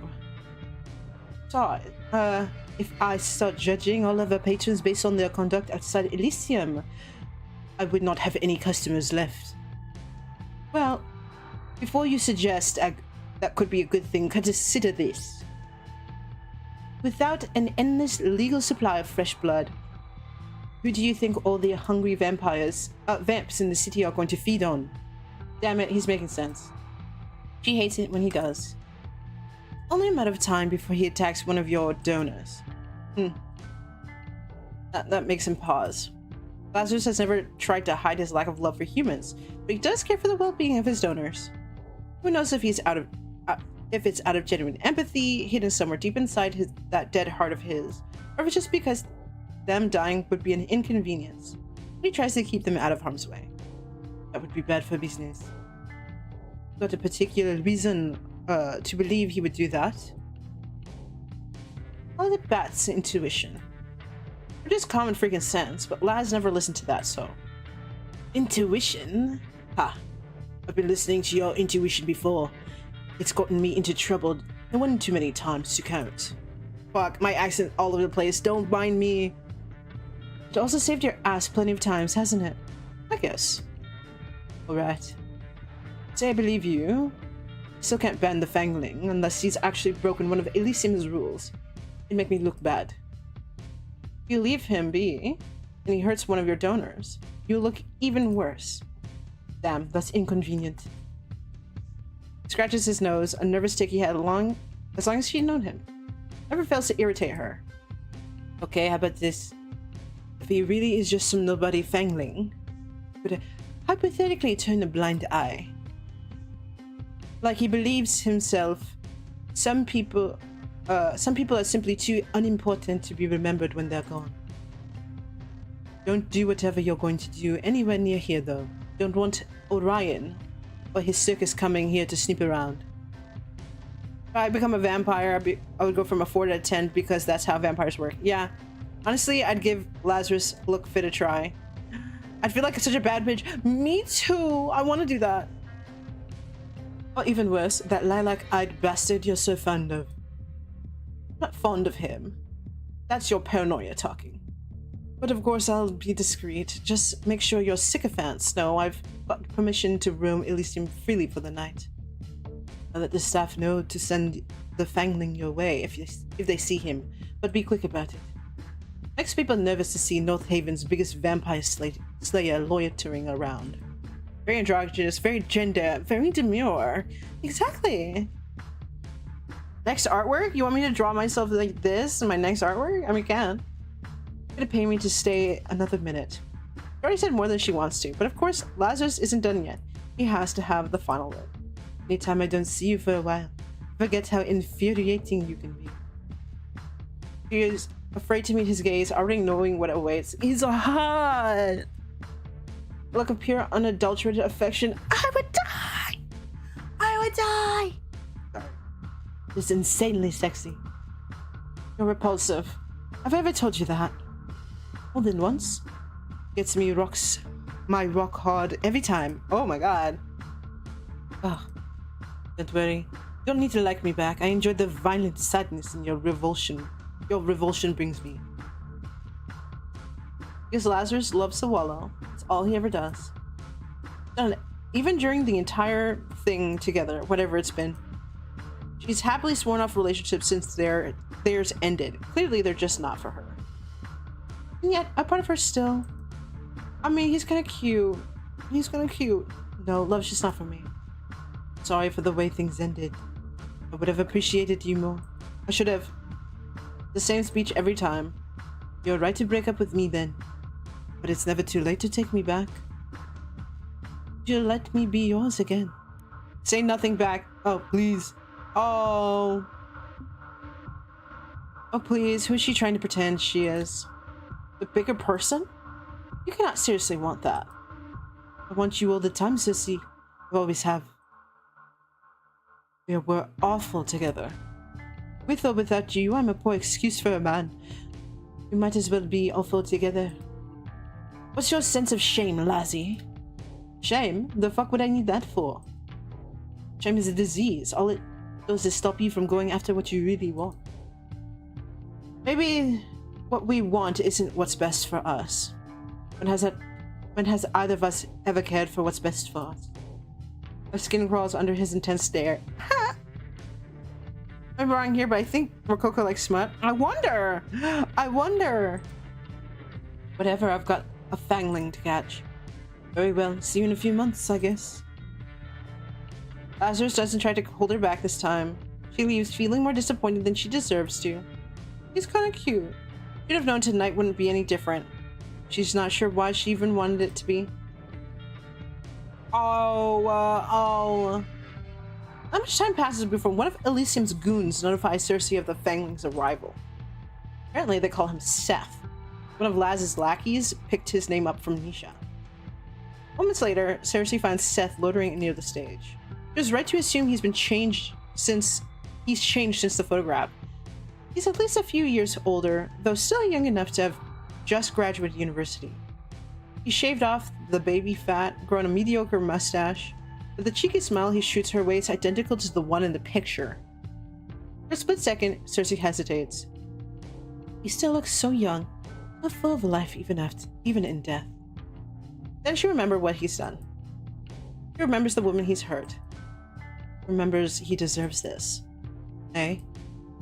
He's grinning from ear to ear, a little too brightly for someone who's supposed to be dead as she closes in. Why, hello there. What do they call you? Does it matter? You're welcome to call me whatever you want. Really? Typical of a Fangling, Seth is a slave to his own impulses. Perhaps he's merely deferring to her as an older vampire, or simply he can't help his excitement at a woman showing interest in him first. Either way, she smiles, deciding there's no point in wasting time. Seduction has always come easiest for her. You should come somewhere with me, somewhere more private. Seth lunges at the opportunity without reservation. Sure, when? I can do anytime. Now, where to? She hides her disgust behind a well-timed giggle. Come with me. She slips a hand into his and guides the overly eager vamp through the crowd. The bouncer who almost didn't let her in earlier still guards the entrance. He doesn't say anything when he sees them, simply watching as they disappear down the dark tunnel. I'm about to kill him! When they get out of the tunnels, Cersei leads Seth through the streets with confidence, knowing exactly where to bring him. It's where I met Eddie for the first time, 20 years ago. I spared his life that night. I could have ended many lives there since to make up for it. Seth doesn't shut up once. I've never been with a vamp before. Is it better than sex with humans? Shouldn't we get some blood first? He enjoys the sound of his own voice too much. Not even once does he question her silence. Oh, thank you for the unstrip reminder. Make sure you guys hydrate. Have a sip of your tea, your water, your drink. Yeah, I really need that. Thank you. Unshrimp. Stretch your back. Okay. How are you guys liking it so far? I'm having a blast. How are you guys liking it? Hopefully my voice acting is not bad. Hopefully my voice acting is not bad. I'm trying to do this bad bitch some justice, okay? I'm trying to do her some justice. Oh. That sounds amazing. Your voice acting is on point. You're doing absolutely fantastic. I'm proud of you. Oh, thank you. I'm trying. I know the art is so good. Alright. ASMR practice. Yeah. Consider this ASMR practice. Should I get closer to the mic? You like it if I get closer to the mic? I don't know how speaking like this with the mic up is better. I don't know. I can try moving my mic. I don't know if it would, you know, pop or anything. Might put me to sleep. Wait, hold on. I'm gonna try something. Trying something. We'll see how this goes. Hopefully it doesn't like pop. Like it doesn't have like too many pops. You know, I don't know if this is better. Pop. We'll try it out. We'll see how this orientation works. Yeah. So she stops at the end of the dingy alley, far away. That shit would keep me away from Elysium to maintain her end of the deal. Wow, I'm trying to like position my mic that's like relatively closer to my mouth, but not like too close, you know? Seth looks around with a frown. You want to do this here? Wouldn't a nice girl like you prefer a hotel? Not a girl. Seth's jaw jaws drop stupidly. Bitch, you calling her a girl? Sorry. You mean? I was referring to my age. Oh yeah, of course not. I'm sure you're experienced. Anyway, I'd invite you back to mine, but I don't, have a place yet. Just rolled into North Avon the other night. Still getting my shit sorted out. Ha ha. He says a fuckboy laugh. Ha. She ignores him, letting him laugh nervously to himself while she looks around, checking there's no junkies or creeps hiding around the corner. Seems it's just the two of us here. Hi, Rin. Hi. I'm putting my mic somewhere else, trying to see if that helps. Back to being excited. Oh, you dirty girl. You got a kink for doing it outside, yeah? Ew. You picked a great spot then. No way anybody will find us here. As long as we're on the same page. She lunges for him, grabbing him by the throat and shoving him up against the wall. I'm fucking. I die. He doesn't need air to survive, but he's forgotten that in his panic. He gasps desperately, clawing at the hand wrapped around his neck. I would die so happily like this. Cersei stares into his eyes the entire time. I'd so gone. He doesn't want to miss the moment the fight leaves him, the moment he realizes he doesn't stand a chance. She's older. She's stronger. She's going to kill him. She's going to fucking kill him. Please. She only notices he's crying from when a stray tear hits her skin. Typical. When threats don't work, they always resort to begging. Please don't. Please, I don't know what I've done to piss you off, but she can feel the joy seeping out of her as Seth's crying grows louder. She forgot how annoying it can be to kill fanglings. They're too sensitive. Whether it's pain or pleasure, they feel everything too strongly. That's why they don't last long without an older vampire to guide them in the first year. Leave them to their own antics and they'll fuck like rabbits and die like cattle. Why are you doing this to me? Quit wailing and I'll get to that part. It's a little hard not to wail when you're about to kill me, but sure, I'll be bloody quiet. She lifts her chin, daring him to speak another word. Hot cunt. I'm waiting. Perfect. Listen, I think we both agree you've been stupid. At least you could have been, the least you could have done is be more careful with where you take your meals. Not eating as many sheep from the same pen. Then maybe no one would have noticed. But no, on top of that, you were childish enough to play with your food and leave evidence behind. She sees the exact moment her words start to seep into his dumb little brain. The games you like weren't very fun for your playmates, were they? Of course, you like that they didn't like it, didn't you? That's what this is about. They were fucking into it. And you talk like you've been touching them. I haven't. I never said that. She's so hot. I'm not sick. Me mom taught me better. Her tiny jump in her boobs. You got it. Yeah. I'm landed in her boobs. Oh my god. Cersei, yeah, kill this bitch. I'm fucking kill this bitch. He's an asshole. I'm whispering in her ear. Yippee! Oh my god, I'm so big. Wait, hold on. Oh, okay. I see. So she warned you not to stick your dick where it's unwanted, but she forgot to tell you not to eat people. Huh. Don't bother denying it. You torture them, Seth. You snack on their flesh while they still breathe. So what if I like to steal a bite? I'm the fly in the wall. The blood is good enough to drink. The flesh is too dirty for us.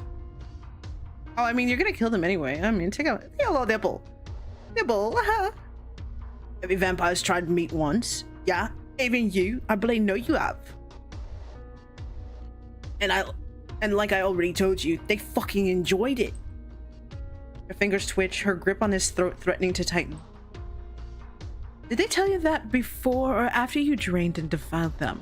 I'll ask them personally, but last time I checked, the dead don't talk. Well, with the exception of us. Why does that even matter? Aren't we the same? Aren't we? Then you should know is it fair to judge me? We're fucking vampires, apex predators, top of the food chain. Who cares what happens to the cattle? God, can you get any more cliche? See, that's the problem with vampires like yourself. You have no regard for consequences. You think just because you can, you should. Well, let me cue you in on a little secret. She squeezes hard, strangling him. You shouldn't have. Release me! You've got to be kidding me. Who's this? Release him or I will not repeat myself. Who is this? There's only one vampire in the city who dare order Sussy around like that. He's hot! He's hot! I've seen him in the pictures! I love him! I love him! I've been waiting for this man! Oh my god, look at him! I've been waiting for this man! Abraxas. Wait, what is his name? What is his voice? I'd do anything! What is his voice? He's hot. I need to do him justice. Got that lean couch jacket. Shut the fuck up. Oh, he's so hot. This is your final warnings, Miss Sussy. I strongly recommend you heed it. I heard you the first time, Abraxas. But I'm not one of your lapdogs. You should ask nicely if you want me to do something for you.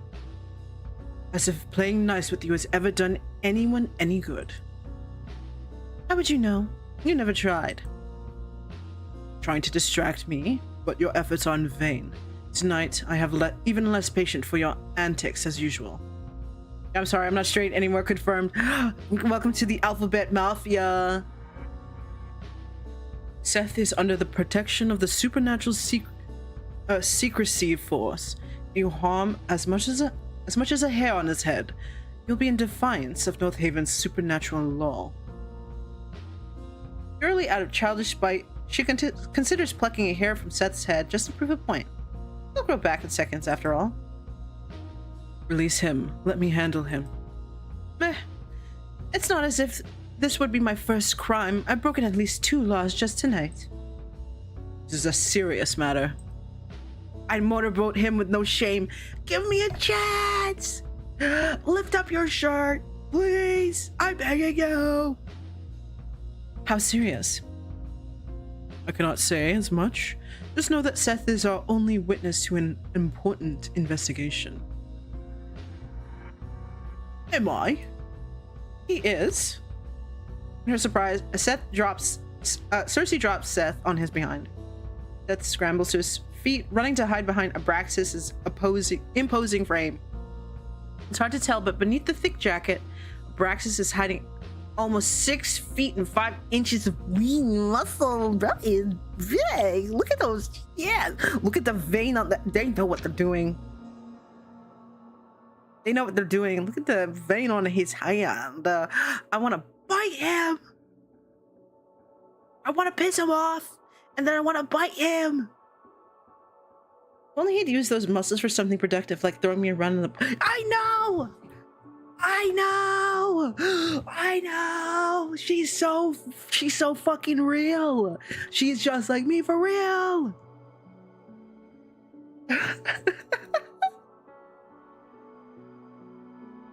Oh my god. And I digress. Normally, no self-respecting vampire would run to an SSF agent for help, but Seth doesn't know that, or yeah, no, he definitely has no respect for himself. Follow me. One of my agents is waiting for us around the corner. Hey, where do you think you're going? I'm not done with you. Abraxas answers without pause. I am. I'm not. I fail to see how that's my problem.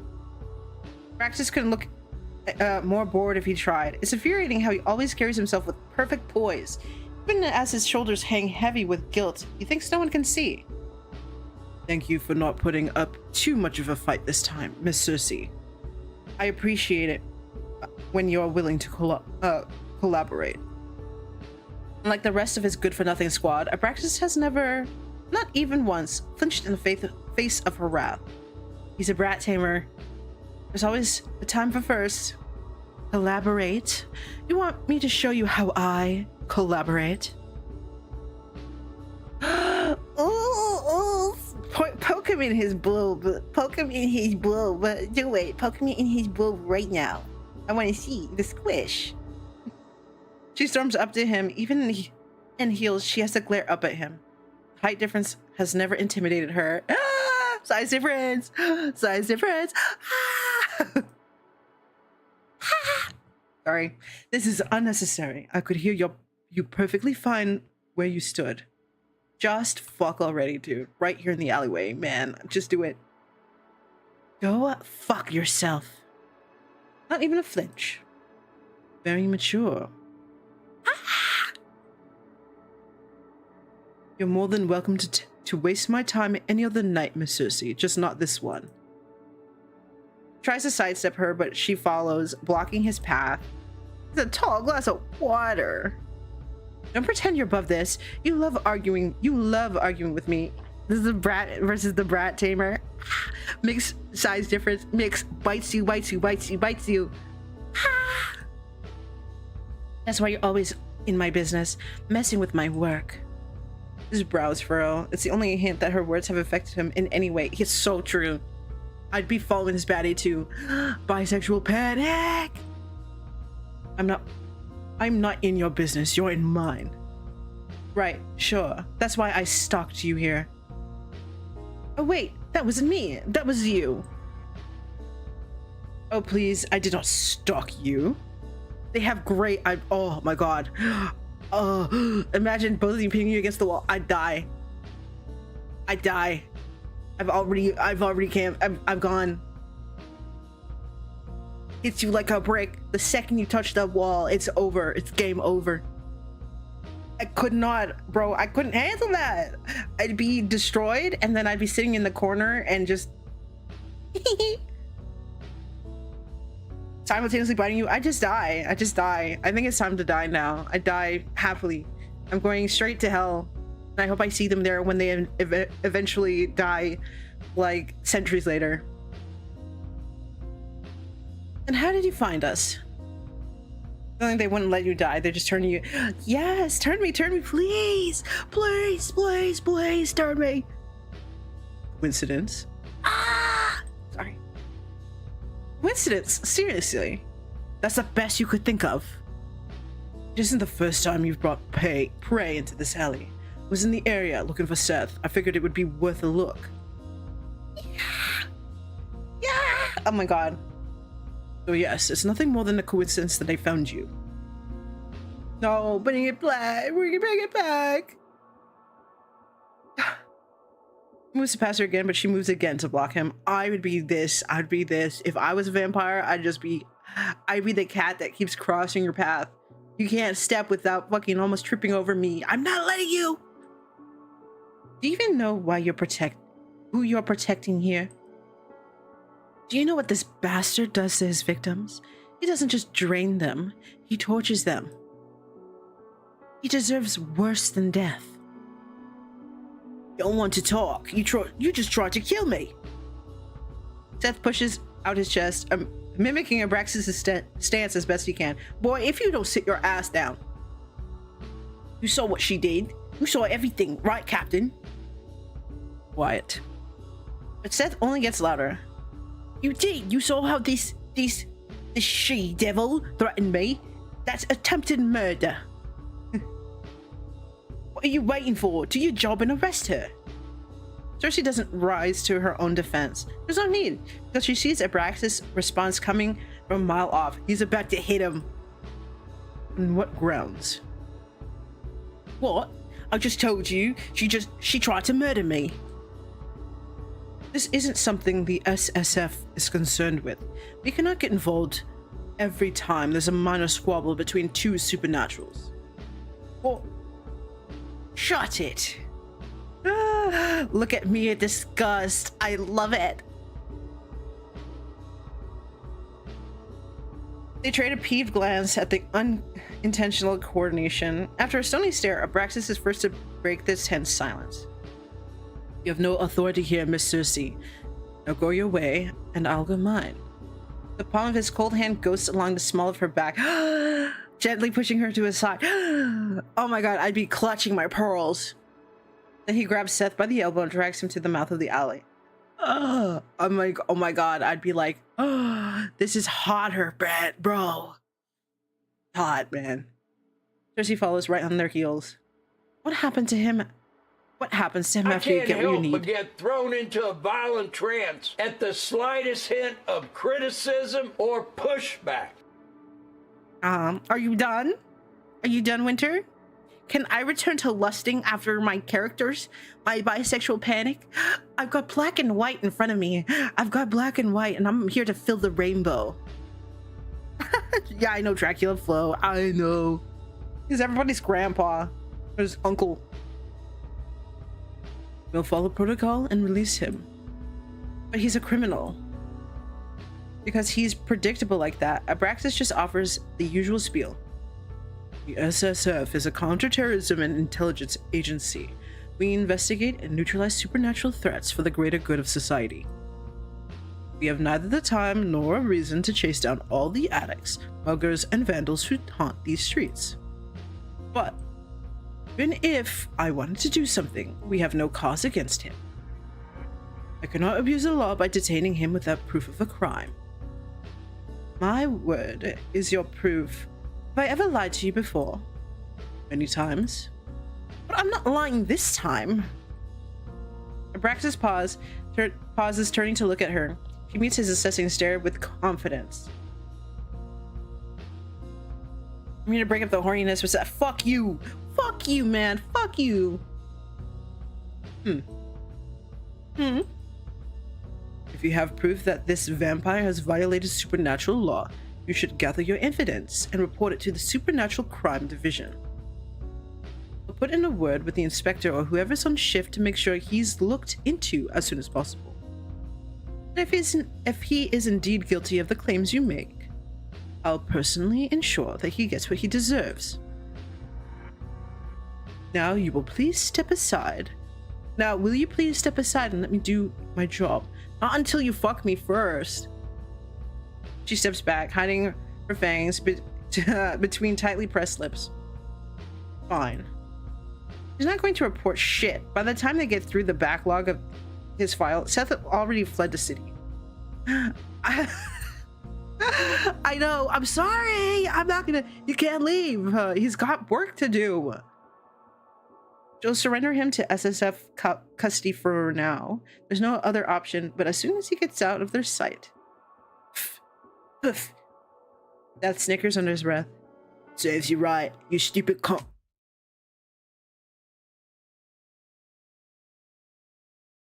One second, Seth's taunting her.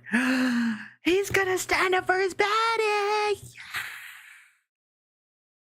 Next, he's curled up on the floor, clutching his broken nose as he cries out in pain. That's a man! Alright. Yeah. And fuck, what was that for? It happened so fast, she almost missed the look of uncharacteristic rage on Abraxas' face. Oh, look at me, disgust! Please! I love this face! I love this face! I love his face so much. Mind your tongue in the presence of a lady. I am sad, bro. I'm so fucking sad.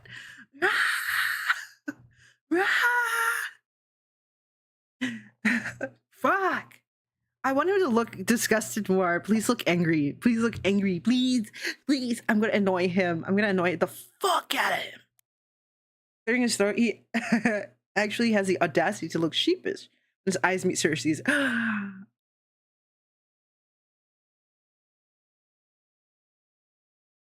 Bro, I can't. I can't. We'll take a detour. The nose will heal before we reach the office. Hope your car crashes on the way. How are you doing today? For a split second, she thinks she sees a ghost of a smile on his lips. I can see it too. Ah! Ah! Right, now I'm hallucinating. Good night to you too, Miss Sussy. Grabs the back of Seth's hoodie, effortlessly lifting him with one arm and carrying him out of the alley. Look at those. Ah! Do you see those hands? She doesn't watch him leave. She's too pissed to spend another second here. Oh, she turns into a bat. She's so cute. She's certain she's alone. She transforms. Okay. And flies into the night.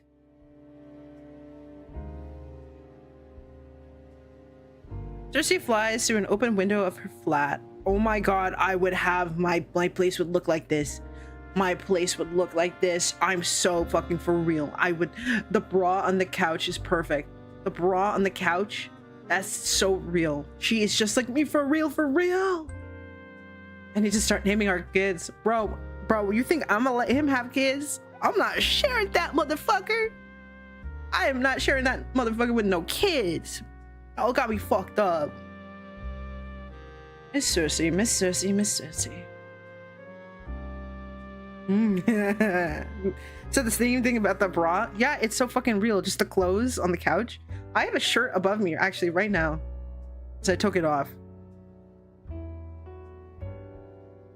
She transformed just in time to land on her feet inside. I'm having fun watching my guys simp. I'm watching, just eating and editing.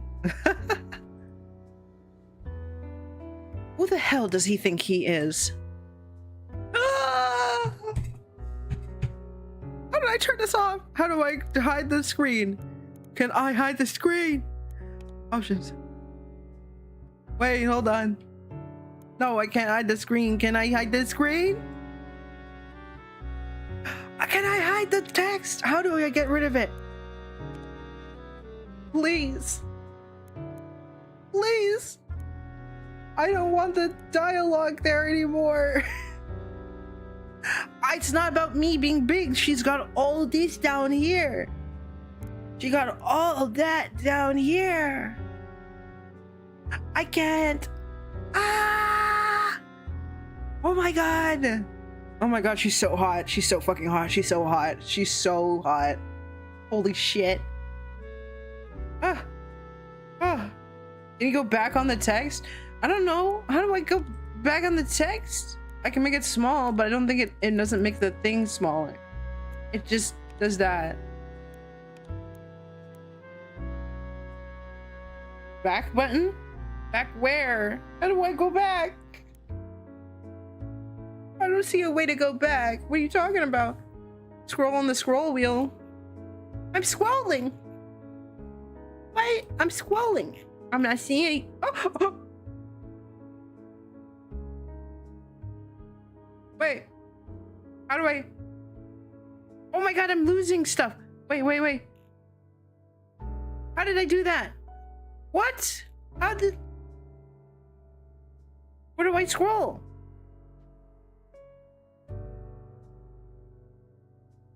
What? Oh, my game! I'm trying to scroll backwards. It's not letting me scroll backwards. Diva, please. Please. Please. I want to go back. I'm losing information. That's so weird. It won't let me go back. Oh, for a split second I saw her. She's such a baddie. It's okay. Why you scroll so hard? Because I can't. You hear that? You hear me trying? You hear me fucking trying? Yeah. I'm flicking my scroll wheel like I'm flicking my bean after I saw Praxis. How did I do that? I don't know how I did that. Oh my god. Damn. Yo, damn. Yo, look at that outfit. Wait, how did I don't need to hear about my beat. Shut up. How do I? Hello? What did I do? Oh, if I click the mouse. If I click the mouse, it goes away. Wait, go history. It won't let me. Okay, I can just read it. I can't go back. Who the hell does he think he is? She stalks around the tiny space, tearing off her clothes while cursing and Abraxas in every language known to mankind. She's never known anyone more frustrating. That it's hot. She pulls to a stop in front of the mirror so she can adjust her underclothes and check her makeup. But her reflection gives her pause. Sometimes I wish myths were true and vampires didn't have reflection. Girl, if you don't fucking listen to me, she is the hottest fucking bitch I've ever seen. She's standing here in front of the fucking mirror and she's feeling self-conscious. And anybody who makes my queen feel self-conscious, I'm about to end your life.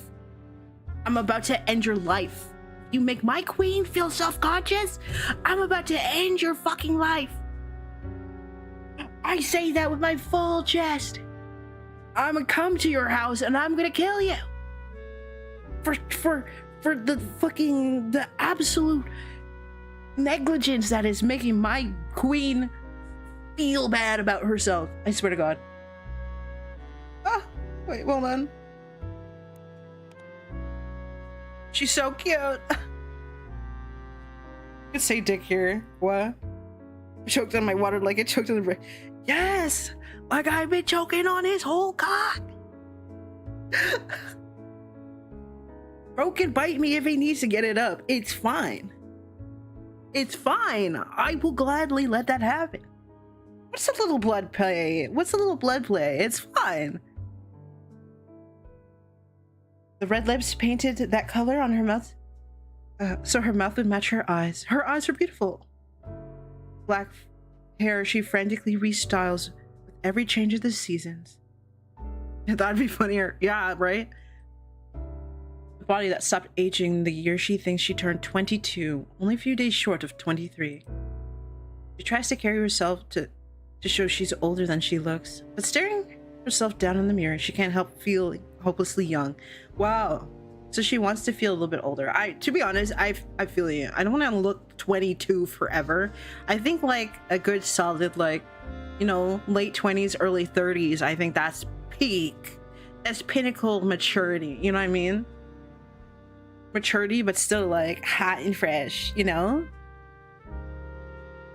While I haven't got any strikes yet, they ain't gonna strike me for being a whore. As long as I don't show fucking bad shit. In the near 100 years of her existence, she's reinvented herself dozens of times. Why do I still look like the girl I used to be? Because you're the same girl. Wish I could forget her, but every time I see myself, there she is. At least she's beautiful. A small mercy. Exactly. At least she's fucking gorgeous. Yeah. If I could look like this, bro, you would never stop seeing me. If I could look like this, you would never stop seeing me. You'd never stop seeing me. I'd be the bitch that the Karens are complaining about. This is a public beach, and you're out here dressed like a whore. Yeah, damn right. You're just jealous because you don't look hot like me. You don't understand. If I look that hot, you'll never stop seeing it. I'm too old to mope around like this. Cersei picks her clothes back up, slipping them back on. Y'all are both perfect. It's embarrassing, really, letting Abraxas shake her confidence like that. Oh, because... No, bro, he's so into you, bro. He's so into you. Kitty! Meow! He smirks. I know a bitch would have a cat. Ooh. Back again, I see. She quiets her steps, sneaking around as she searches for the little intruder. Come out wherever you are. She catches the culprit under a haphazardly discarded bra. So real. Her neighbor's cat. I'm stealing your cat. It's Ellie. How did you manage to escape your owner this time, He psst at Ellie, luring her from her hiding spot. She's not sure the sounds actually make a difference. The cat just seems to really like her. Like a bitch should. I know her hair is so... Why else would you sneak in here all the time, She picks the cat up, cradling her in her arms and pressing a kiss to her head. Poor Mrs. Harris would be worried sick about you. Wait here. I'll have Eddie take you home. Meow. Take that as a yes, ma'am. Good kitty. Downstairs, she finds Edgar hunched over his desk. Nose buried in mountains of paperwork. Oh my god, what's that? Oh, who is this? That's a white man. He's cute. He's looking like Elder Peter Parker, you know? He's looking like he's given Elder Peter Parker. He's cute though. I won't stop until I got pics of Spider-Man. I need them on my desk right now. Why does baddies think that they aren't baddies? I'm not looking at Rococo. Wow. The only sign he's an actual living person and not an eerily realistic statue is when his hand moves to scratch just 5 o'clock shadow. Oh, I love a good beard scruff. That shit feels good. Sometimes it's all too easy to forget that Edgar isn't the same boy I met 20 years ago. She raised his baby. He looks like Milo. He does. He ain't on that all the time, bro. Rubbing it on your cheek. Like I know why cats like the prickliness. I know why the cats like the prickliness. It's really good. Edgar's the only human companion she's ever had. She knows their relationship isn't conventional. Vampires don't keep company of humans they aren't feeding on, or sleeping with, or planning to change. But Edgar isn't a blood bag, or a quick fuck, or a toy to her. He's a friend. Perhaps her only friend in this world. When we first met, we looked the same age. Perhaps that's why it feels so strange to watch him grow while I don't. Give me that cactus! Where he used to be cute, now he's handsome. I know he's aged in. I'm not gonna scare him. You think I'm gonna scare this man? Cersei crawls over the desk and onto his lap. I'm like a cat. Buries her nose in his collar and inhales. That's so real.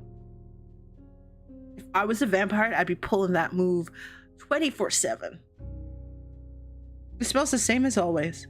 Rose like, want my books? Coffee, tobacco, and cheap body wash. Comfortable? What was his? It was British. She's done this enough times. It barely faces him anymore, which is disappointing. Oh well, it just means she has to try a little harder to fluster him. Bryn, when this man shows up, took 10 minutes for her to calm down and keep playing. I mean,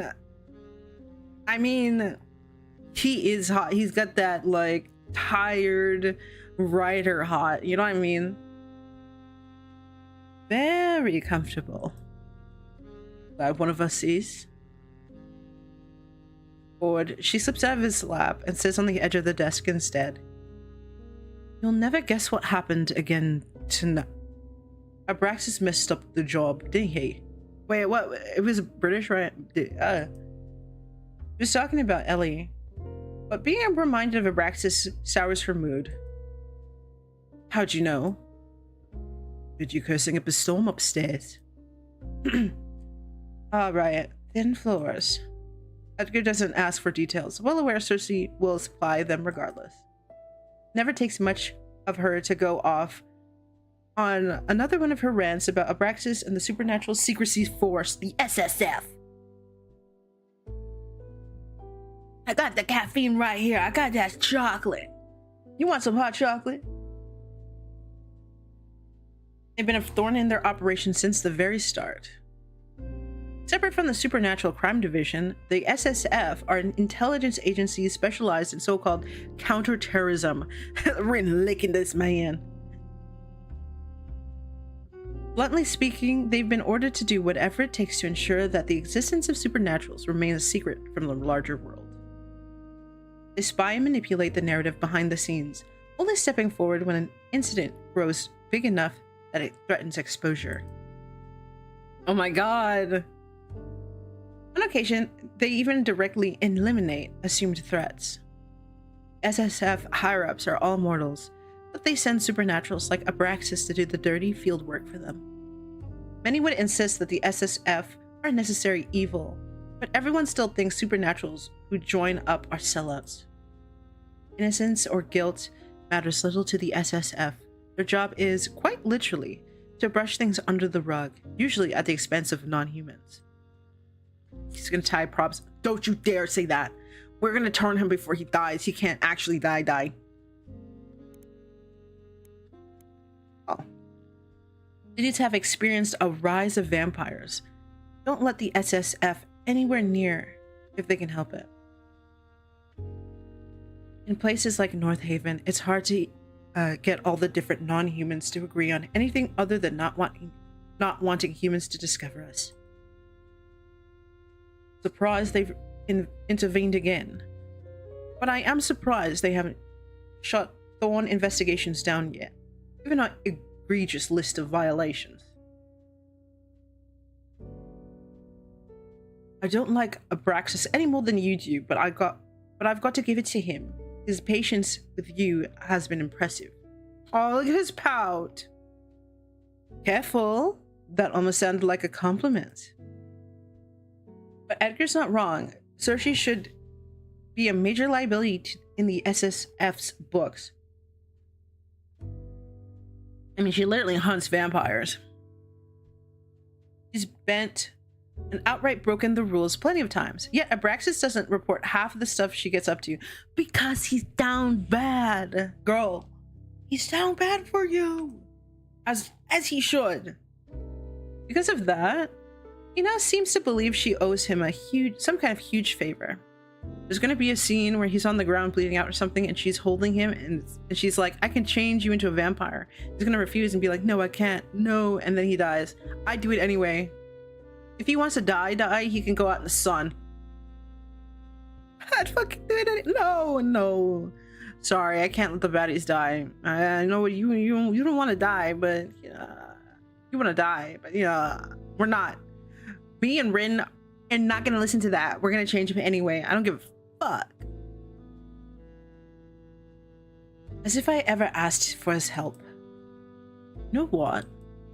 Oh, look at that face. You know what? Maybe he fancies you. My colossal ego is inclined to agree, but I don't think it's that. Besides, he's...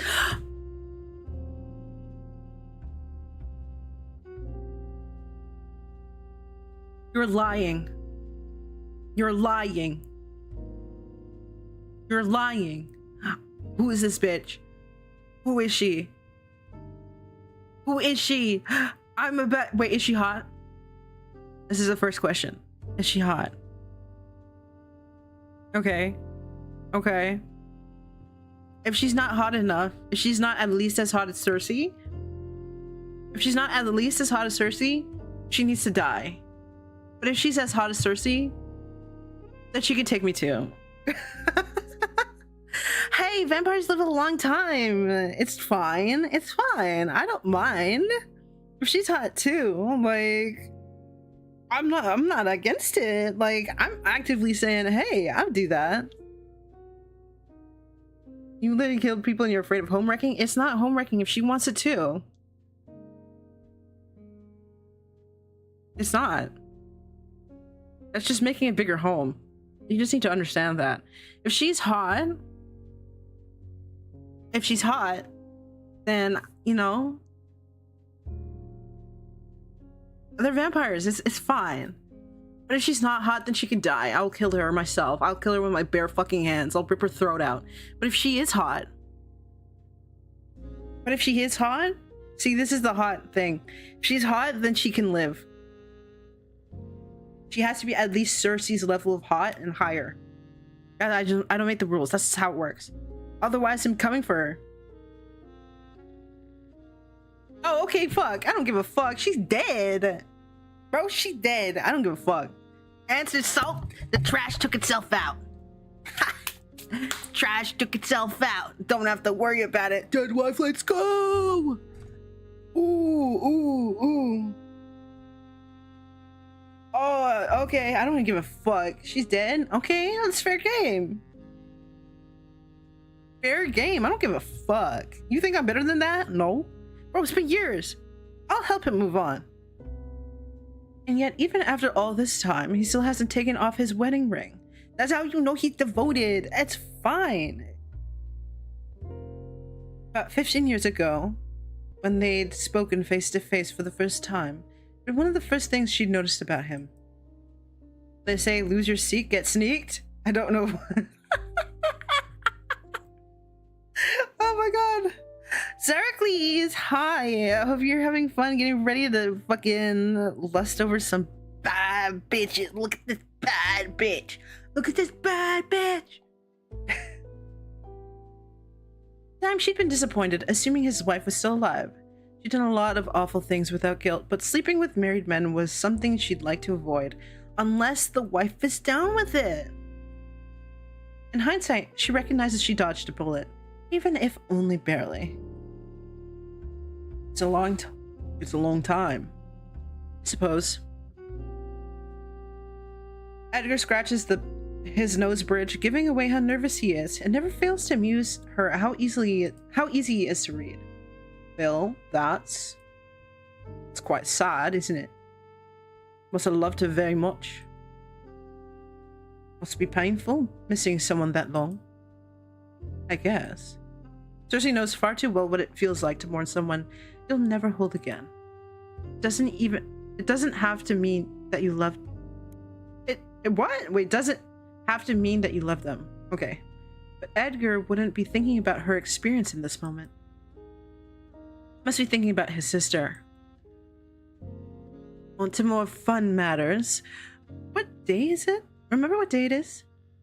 With everything going on tonight, she'd nearly forgotten herself, so she can't say she blames him when Edgar pulls a face that says he definitely doesn't remember. Of course I remember. It's February 1921. First of all, it's March. Is it really? You can never tell when it's raining all year round anyway. His face right now is when I leave. Me when I leave work. I feel you. Oh, fine. I'll tell you. It's our anniversary. A what? His eyes like slightly opening like, a what? It's been 20 years since the night we first met. Oh. That's something to celebrate. Did you really say, is that something to celebrate in my fucking face? I'm gonna pretend to be annoyed. You don't value me at all. She slaps his arm, not with any real strength, obviously, or she'd break him. You weren't seriously expecting an anniversary gift, were you? If I was, then I'd warned you not to expect one for our 30th either. Look at his face! Oh. I wanted to break me. Anyone, please. 30 years working together in the same city. Will we get that far? Do I even want to? Girl was ready to die like 2 seconds ago. Edgar eyes her awkwardly. Girl, you can't kill yourself when there's that man out there that you need to get on. You need to hop on him. You can't kill yourself because you're too sexy and he's too sexy. You need to get on him at least once. You're not actually upset, are you? No, just sorely disappointed by your lack of camaraderie. Edgar lights a cig, barely hiding a grin when he shoves it between his lips. Cersei smirks back at him. He's so cute. My friend just shared with me stuff about VR chat, and I'm about to die from cringe. Why do these people... I watch those VR chat videos. Like, on one hand, I'm like, okay, we are really trolling them. On the other hand, it's like...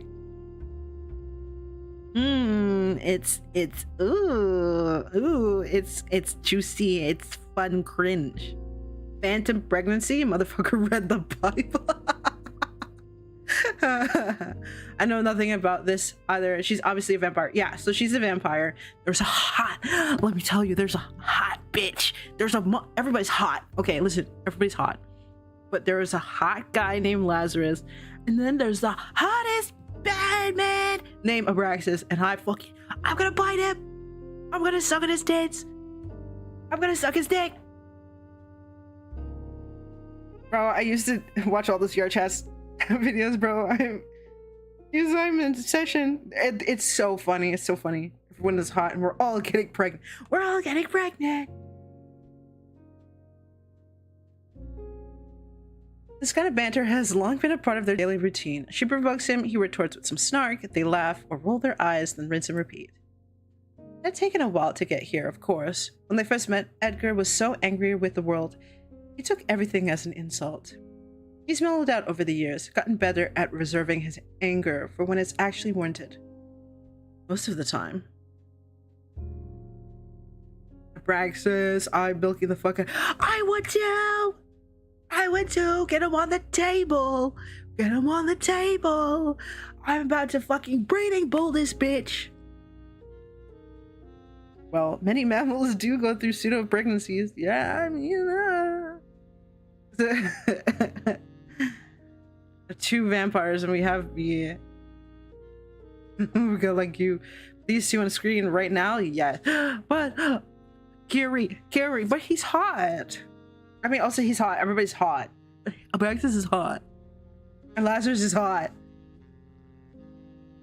I should let our clients know we didn't get the fangling.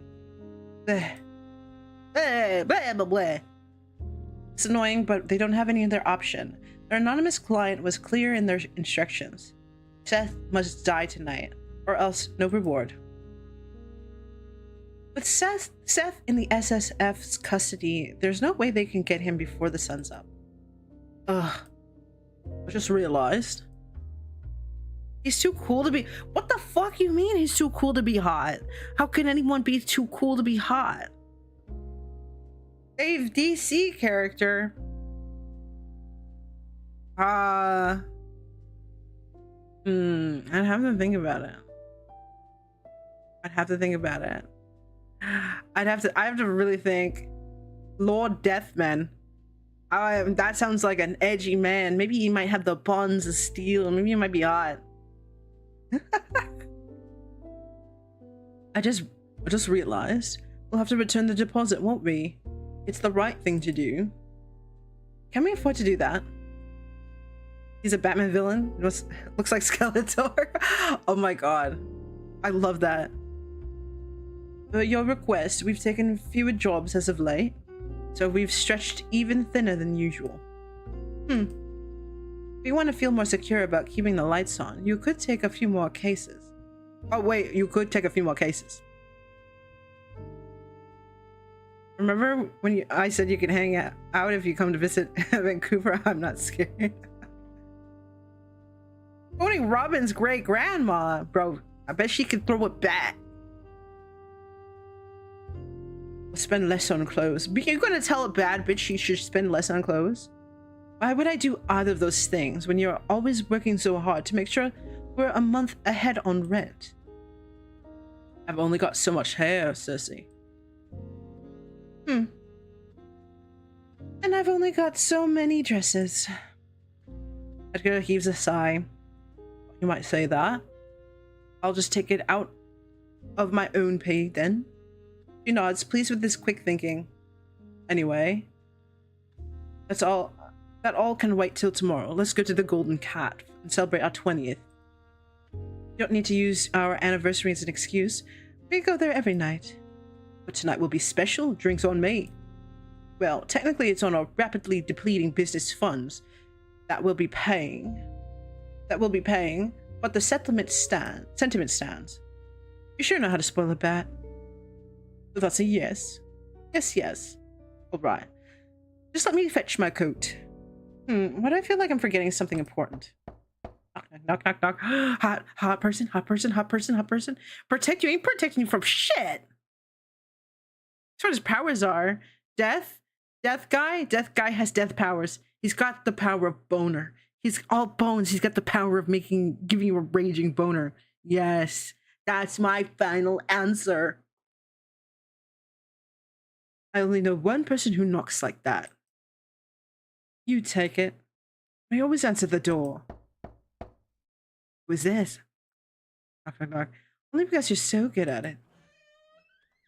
Edgar puts out his cig and walks over to the door, opening it to reveal Mrs. Harris. Edgar, sissy, thank goodness you're still here. Mrs. Harris, their next door neighbor, rushes inside. She's a kind old lady who thankfully never complains about the suspicious people going in and out of the Thorn investigations at all hours. Helps that her eyesight isn't what it used to be. Same goes for her hearing, actually. Oh, I'm so sorry to bother you. I know you've been busy. How busy you are doing your detective work, saving the day and all that. But I can't find my baby anywhere. His powers are having minimized every single Pokemon, their evolutions, and he's a master of yoga. Those are actually listed as what the fuck? His actual powers again. Well, when the inevitable heat death of the universe happens, he's gonna be suffering, isn't he? He's not gonna be happy then. Baby being her cat, Ellie. I feel awful bringing this to you at this hour, but would you mind having a look for her? I could have slipped knowing she's somewhere out there, cold, alone, and lost. Shivering to death, my poor baby. Her wailing's loud enough to wake the entire building. Edgar starts to sweat. Edgar doesn't look like he's in the mood to go on a cat hunt. Luckily for him, you won't have to. Good news, we already found her. Her bawling immediately stops. You did? Yes, she's upstairs. She is? Edgar guides Mrs. Harris to the sofa. She sinks into it with relief. Oh, how lucky I am to have the city's finest detectives as my neighbors. Not that hard to find someone who's hiding inside your own home. Lucy retrieves Ellie from upstairs, hesitantly returning her to her owner. Because his blood is in... What's in the Lazarus pits? Oh, I'm gonna have to see what that is.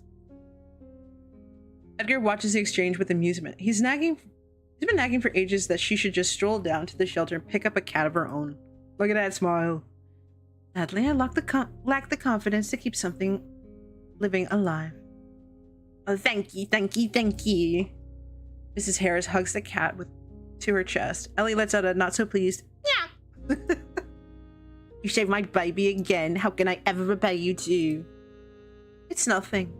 We're glad to help you anytime, free of charge. Nonsense. I'll bake you biscuits and bring them over tomorrow. I know they're so odd. Knowing she wouldn't even be able to eat them, there's no good, and no good could come from having Mrs. Harris lurking around unless necessary. Jessie tries to tell her, there's really no need. We'd love that. Thank you very much. Thank you so much. I mean, he could eat it. Seriously? Edgar looks offended. I was serious about dessert. Very good, Mr. Thorne. It is important for growing boys. Wow, growing boys to eat plenty. Good joke. The only thing Edgar's growing is a pitiful beard. Oh. Edgar rubs his jaw.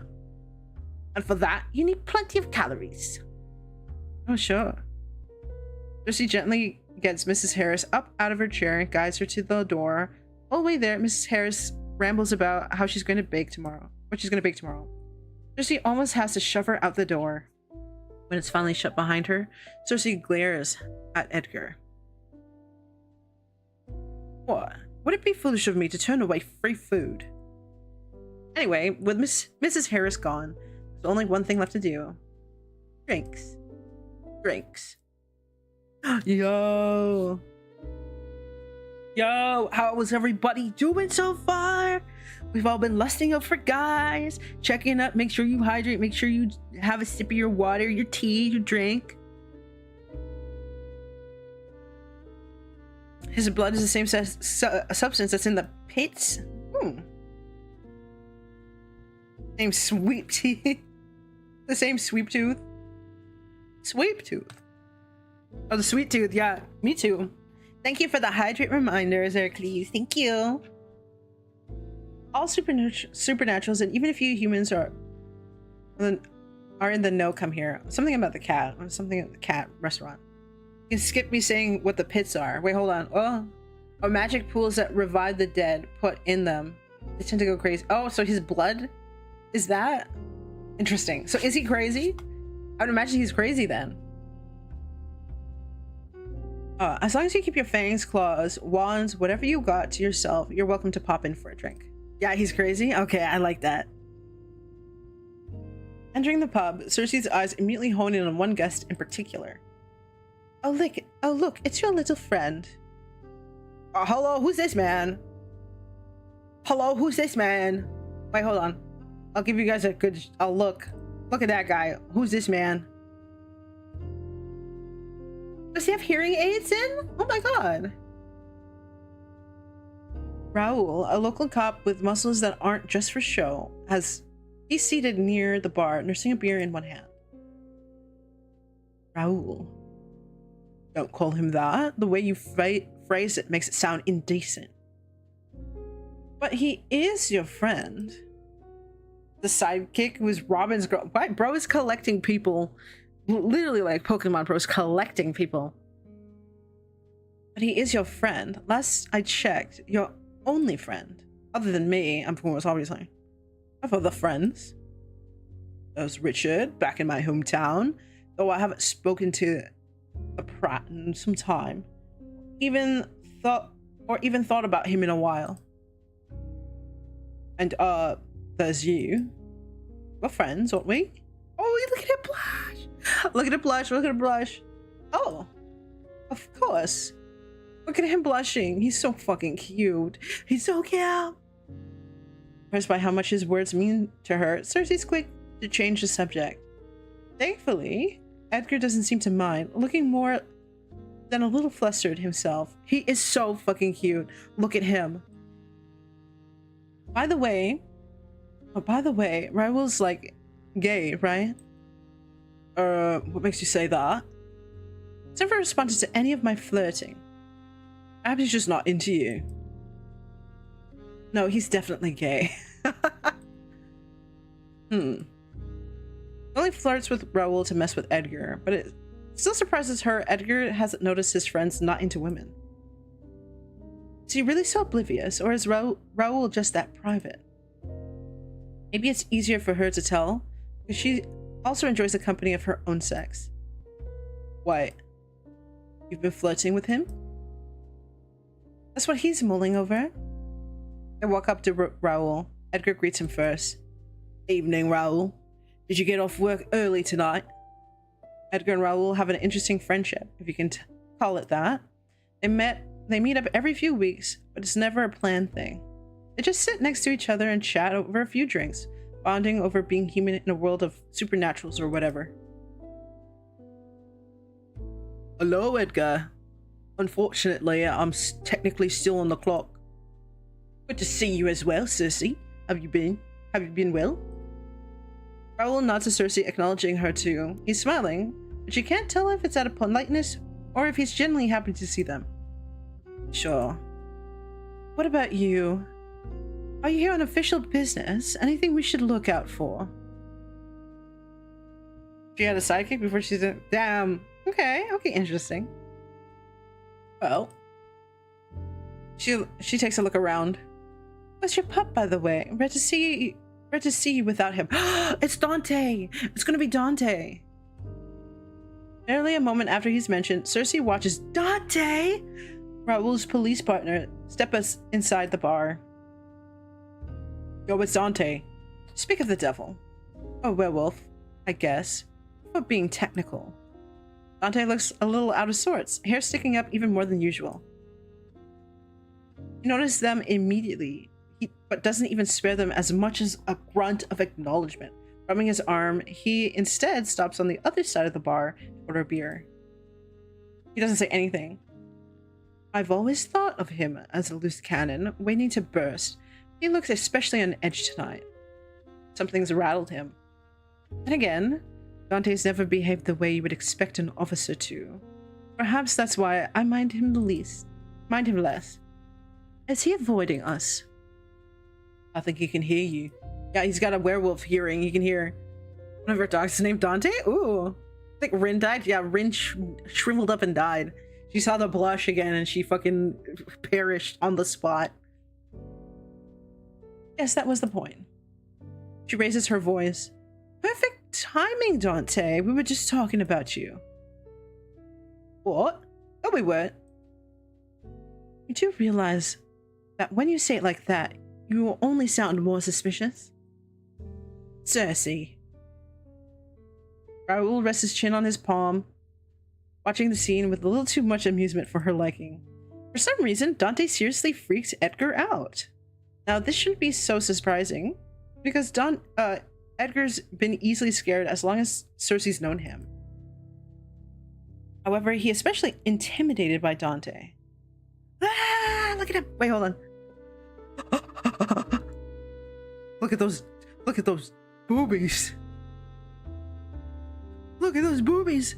Bark, bark, bark, bark. Look at those boobs. Look at that. Look at that happy trail. Ah! I need someone else to simp for. Are you available? Look at him. Look at it. He's so hot.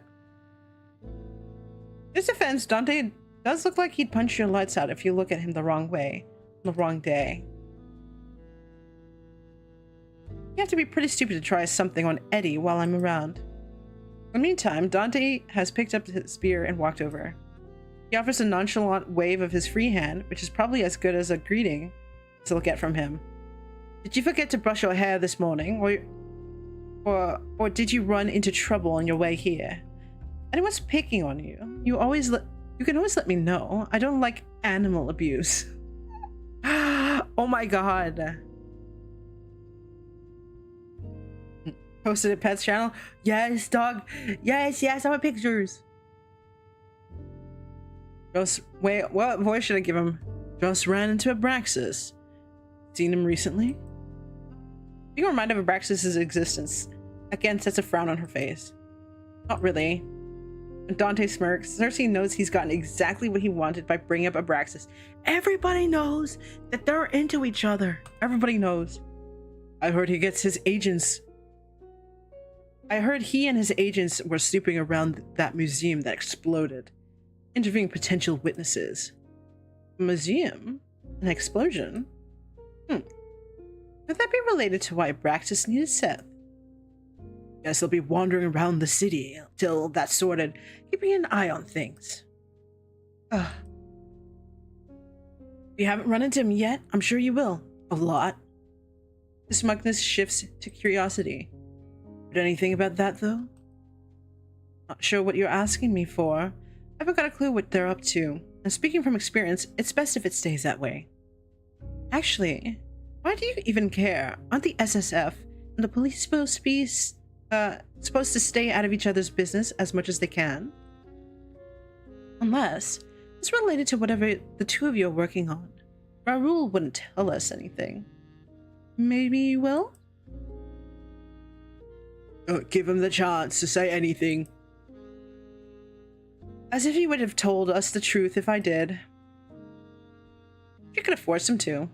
If she really wanted to, she could have used compulsion on either of them right now, and there wouldn't be very much they could do about it. Dante's trickier because he's about as stubborn as one gets. Raoul's only human. She wouldn't, though, not because she's squeamish about compelling either of them. She's just not curious enough. Still, if Dante will tell her anything, she'll take it. Well, since you asked so nicely, no. You suck. I don't. That's your job. Edgar, itching to get away from Dante, interrupts. Okay, well, you two look busy. We're in desperate need of a drink. We'll leave you to it. Oh, come on, Cersei. We've bothered them enough for tonight. How dare you? I'm perfectly lovely and pleasant to be around. Raoul waves to Edgar. Good to see you, Edgar. Yeah, cheers. Oh my god, camaraderie. Edgar takes her arm and she begrudgingly lets him pull her to another corner of the bar. They nab their usual seats close to the bartender. When they drink a lot, so it's good to have easy access. In order to maintain some level of dignity, we've agreed to never discuss exactly how much of our income goes to the Golden Cat, because they're there every night. A bartender is swift. In a minute, they have their usuals in front of them. some cocktail for Edgar, and a totally non-conspicuous glass of red wine for Sussy. So when are we going to address the elephant in the room? Edgar sips his cocktail, raising a single brow at Sussy's question. Talking about your addiction to sugar? Should be criminal to even call that a drink. It's about 1% alcohol and 109% sugar. I'm quite sure those numbers add up. Besides, what right do you have to judge anyone's choice of drink when you order the same thing every night? I waste money on alcohol when it just spoils the taste of what I really want. Or alcohol enhance the taste of blood. Actually, I can't believe I've never asked you that before. She knows exactly why he hasn't asked. With each year that passes, Edgar grows more determined to avoid acknowledging what she really is.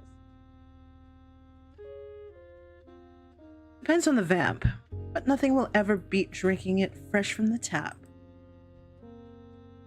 Have you ever started doing that again? She doesn't miss the regret in his eyes before he averts them.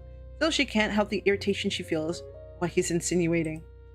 Not since I ended things with Lazarus. You know that.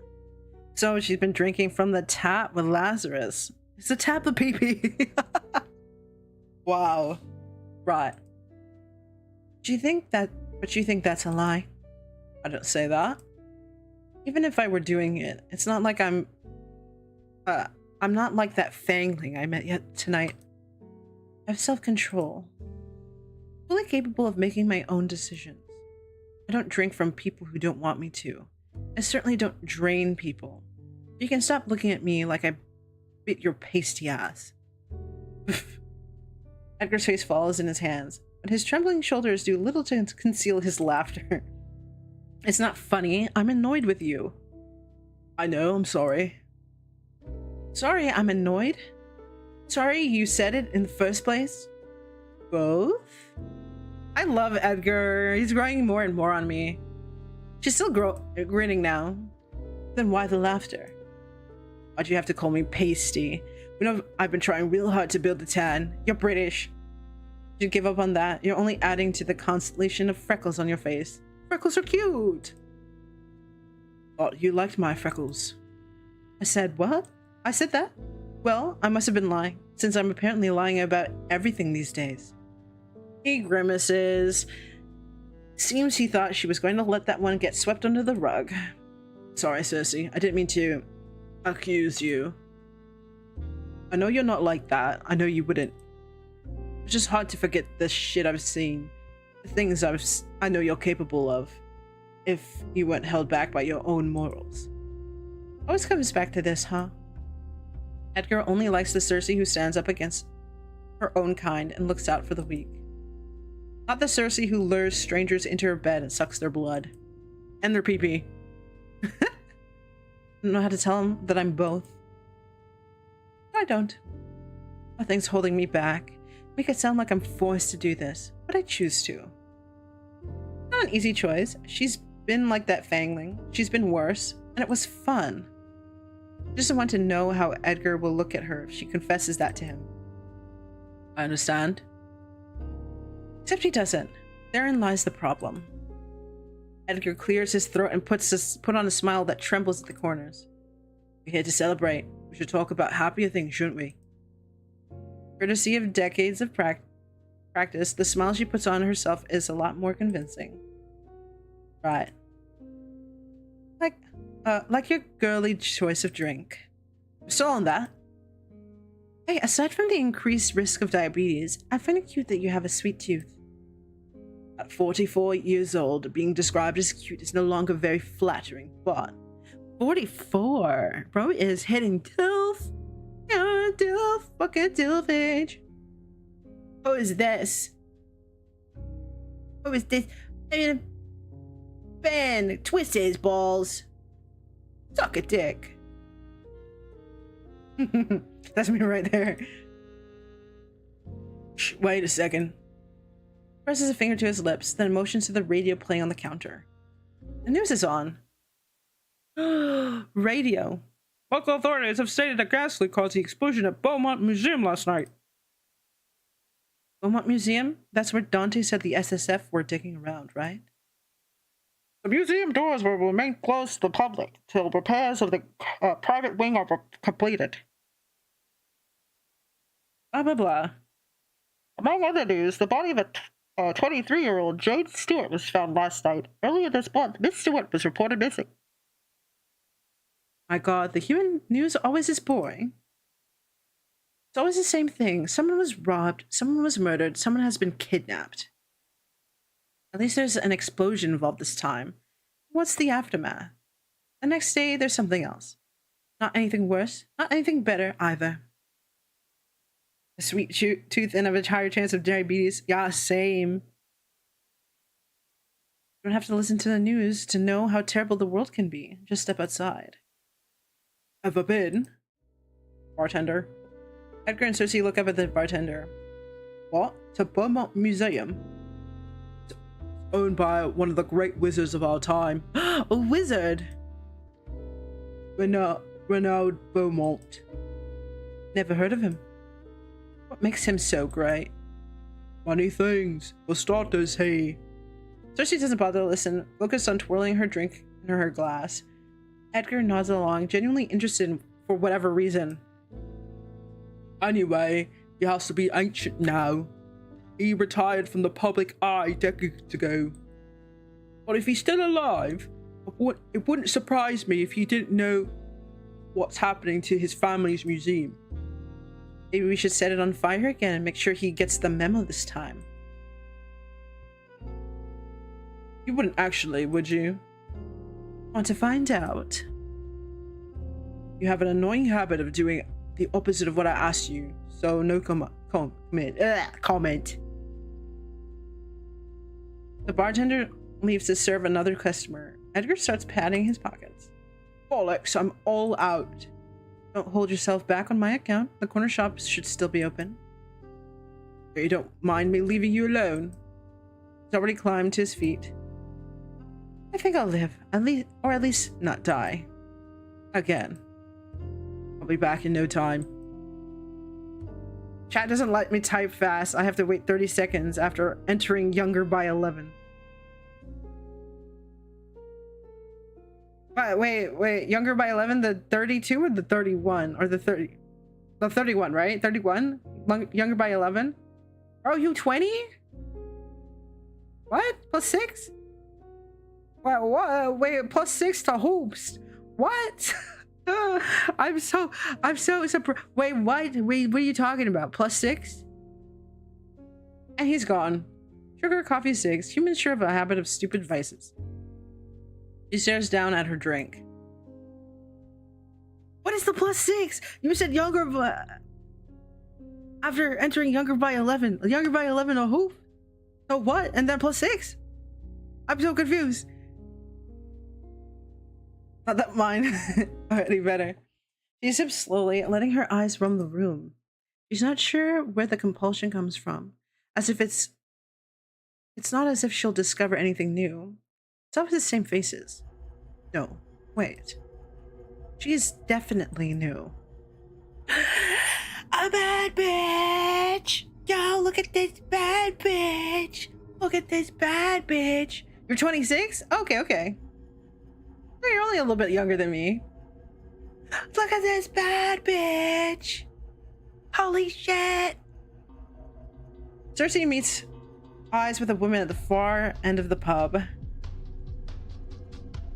The human body I'm possessing at the moment. Beauty is no stranger to Cersei. She's seen on many faces, many bodies, even a few hearts. She is, oh my god. This woman isn't just beautiful. She's woman smiles. Cersei feels compelled to return the smile. She has compulsion, but I'm wondering if she is a vampire. That does look like a vampire outfit, but she could also be a witch. Ignore her. Not wanting to encourage any conversation, Cersei tries to look away, but it's harder than it should be. She's trying to use compulsion on me. Someone holds her in place, forcing her to keep the woman's stare. What the hell? Her eyes finally tear free. She shakes her head, staring down at her drink. That was strange. Girl. Is she a vampire? Wait.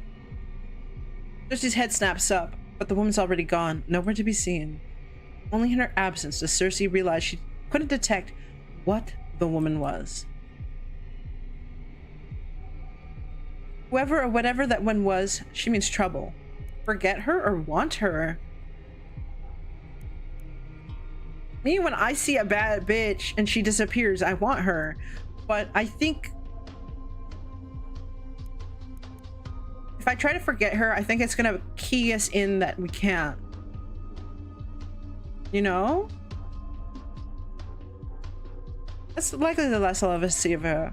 If she ever does show her face again, it won't matter. Nothing special about her. No matter how much Cersei might wish there was something there. Anything. If only to cure the perpetual boredom eating away at her. Who was that bad bitch? Watch, she's like a witch or something. She was doing compulsion, but I wouldn't be surprised if a witch could also use magic to compulse people. Preoccupied by her thoughts, Cersei barely notices Edgar's return. He slips off his jacket, slides into the seat, gestures for another round of drinks from the bartender. What took you so long? Ran into some trouble. Don't be stingy with the details. What kind of trouble? He lights a cig, angling his body towards her.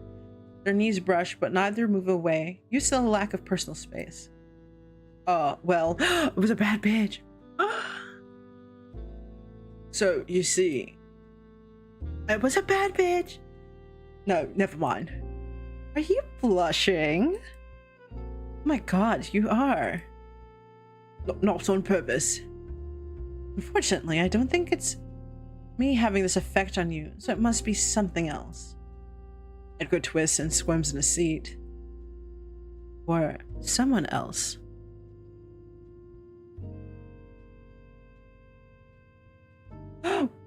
Was I on a date? Ren, some bitch is trying to pull up on your man and she's not even here to defend him. Bro, he was asked on a date. He spits the words out so fast, Cersei could have missed them. Not for her supernatural hearing. The knees? No, I think he's like, oh my god, there's a bad bitch and she asked me out. You're messing with me. I wish I was. This is stressing me out. Wait, you said yes? What? Obviously I said no. Why would it be obvious? Was something wrong with her? Was pretty, nice, smelled good. Bro was taking a whiff. Bro was leaning in and going, he's taking a whiff. Got like 43 of his husband, she could lose a god. Too many details now. Sorry, I just thought she had a nice perfume. You'd like it, actually. Only making it weirder. I said no because it would never have worked. She's human. Why do you mean by that? Bro said I'm not into humans. Bro really said I am not into humans. As are you. I don't live like one. Excuses, excuses. Bro said I'm not into humans. I've seen enough vampires to know the vampires are the baddies. I'm not going for no human. Think about it for a second. I run a supernatural detective agency. How do I explain to someone outside this business? True monster fucker right there. Dab me up, bro. Not to mention how I'm up all night, asleep most of the day. No sane normal person would want to be with someone like me. Don't you say that. Don't you say that. Oh, come on. So what if she doesn't fit your normal schedule? You make time when you're in love. Love? God, I definitely don't have time for that. Not when there's clients to be managed and bills to be paid and you don't have to work all the time, Eddie. You can take some time. You can take time off one night of drinking to get laid. Shh. What if someone hears you? Oh, come on. You're a grown man. You couldn't possibly still be embarrassed by the word sex. I'm not. But we're in public. Sex, sex, sex, sex. Jesus Christ. Breeding, mating, copulating, fornicating. And what is it you Brits say? Shagging. So she's cackling like a mad woman while Edgar hisses under his breath. Cersei, I'm begging you to stop. Edgar looks about ready to explode from embarrassment, anxiously glancing around to make sure no one's heard her. Cersei doesn't have the heart to remind him that they're at a bar for supernaturals. Almost everyone's guaranteed to have overheard. Anyway, wouldn't it be nice to be with someone even if it's only for the night? Look at that splash art. Rin is on this man. Rin is hopping on this man. Look at him. Look at him. I feel like me and Edgar just don't fucking at her. I bet she's sleeping. Look at this man. The girl laughs, shaking his head, more to himself in response to her words. Somehow I prefer to be here. Oh, with me? Necessarily consider your presence to be an advantage. But yes, I prefer to be here with you. Oh, it's a good thing he said no. He drinks her glass. Cersei brings her glass to her lips, hiding her smile behind it. I'm about to... Her at is still here. Okay, well, good thing she said no. Selfish, but Cersei's pleased he rejected the stranger. I'd be jealous if he suddenly had less time for us. That's mine. He's mine. Their relationship isn't romantic, so it's not like he'd be cheating on her. But she likes the routine, and it's the only stable routine she's ever had, and she doesn't want to change. Go back to sleep. Besides, he's got a point. It's not like you could still work with her and lead a normal life. That's just not how it works. Of course, there are people like Raoul and Dante's superior, Orion, who have human families and try to live as normally as possible. But Orion's an anomaly. And with time, vampires like him learn the hard way that rejecting your nature never works in the long run. Let that man have his family. Edgar's different. He could pack his bags, move cities, and go back to living a normal life whenever he wants. As long as he remains here, though, he'll never be able to pull the wool back over his eyes. Edgar taps his cig in the nearest ashtray. Enough about that. Did I miss anything around here? Nope. For some reason, it doesn't feel right to mention the mysterious woman. Maybe it's because she knows how Edgar worries. She doesn't want him to start. The bartender slides the new drinks towards them. They clink glasses. To 20 years of this hellish profession. 20 more. In the end, Edgar has one too many drinks. He leans on Cersei the entire walk back to his flat. She stops when they reach his building. He never invited her upstairs before, and she doubts it will be any different tonight. Will you make it upstairs on your own? Why wouldn't I? He pushes off her and stumbles up the stairs to the entrance. He almost falls over several times, but by some miracle, he manages to reach the door without breaking any bones. See, He hiccups. He's so cute. He's a little disheveled. Perfectly fine. Right. See you tomorrow night. He waves her goodbye and she waves back. Good night. She waits until he's safely inside the building. Chances are low he'll die on the way up the lift, so Cersei begins to stroll back to her flat. She walks at a leisurely pace, like the threat of the rising sun won't be upon her at any moment now. Like her slow pace won't delay the inevitable day. Ooh. I'm back home. Look at her, she's so fucking hot. So she strips down to her underwear. Her one-bedroom flat has no bed, only a sofa. So that's where she lies down. Oh, she doesn't have a fucking... Okay. Outside, the sun slowly rises and the world Cersei will never get to be part of again wakes up. She stares up at the ceiling, trying not to think about the growing resentment she feels every time she has to hide away from the sun. She could have a... Well, it's not time. She doesn't have, like, laptops and computers. She could have one of those. Didn't always hate the daytime. When her common sense returned after her fangling year, Cersei had found that the day offered endless opportunities for self-improvement. Read novels, she meditated, she brushed up on her history, learned martial arts, studied different languages, read some more. Slept with all kinds of people, men, women, people who didn't really identify as either. Half of the time, she didn't even feed on them. She liked to cuddle in bed afterwards, basking in their heat. When films became a thing, she found herself obsessed with cinema, lived hundreds of different lives through the stories of others. But like everything else, it soon got dull, hiding herself in escapism to distract herself from her own thoughts. Must sleep. Girlfriend of mine sleep. Good night. Good night. Have a sleep. Good sleep. Okay. Have a good sleep. I think you're gonna like what I put in the Discord. Ooh, I'm gonna see that later. This is all there is to eternity, the endless cycle of wanting and no longer wanting. Forever falling in and out of love with what once meant the world to you. I mean, yeah, this is the problem with being a vampire, right? The boredom is the biggest problem. She shuts her eyes. She pretends hard enough. She can almost imagine she's dreaming. Where do her dreams bring her today? I can choose. You know, I'm going up straight to Abraxas, bro. It's not even a question. It's not even a question. Look at this man. Picturing that self-righteous face as he irritates her. Nope. Not even worth the thinking about for a second. Okay. Edgar.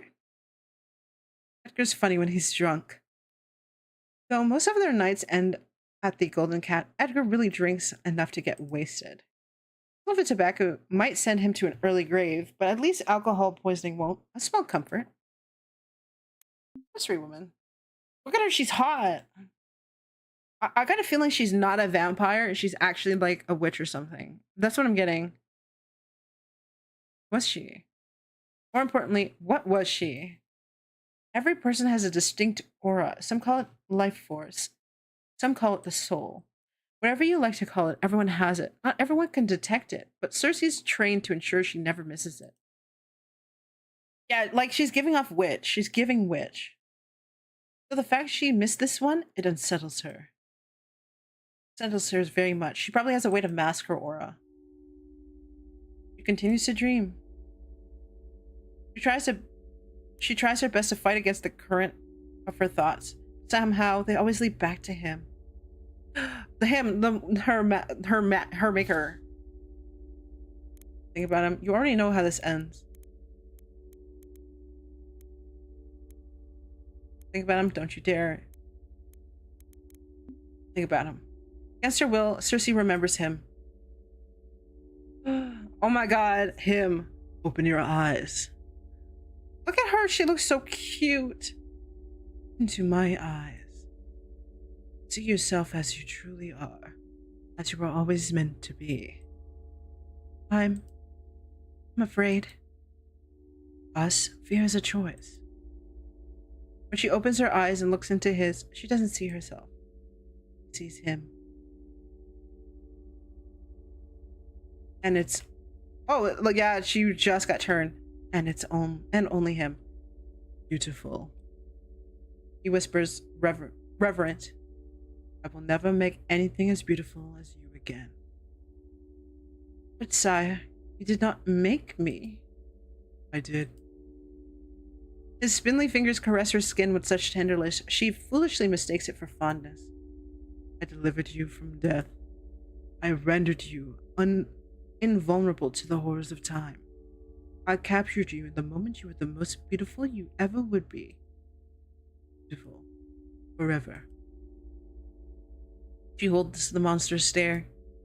My eternal companion. Forever. This was her boyfriend. Well, he's only been dead for a year, but she has been with Lazarus before that. But he's been there the whole time. So I wonder, like, maybe he comes by every so often. Kind of like a Nosferatu type shit.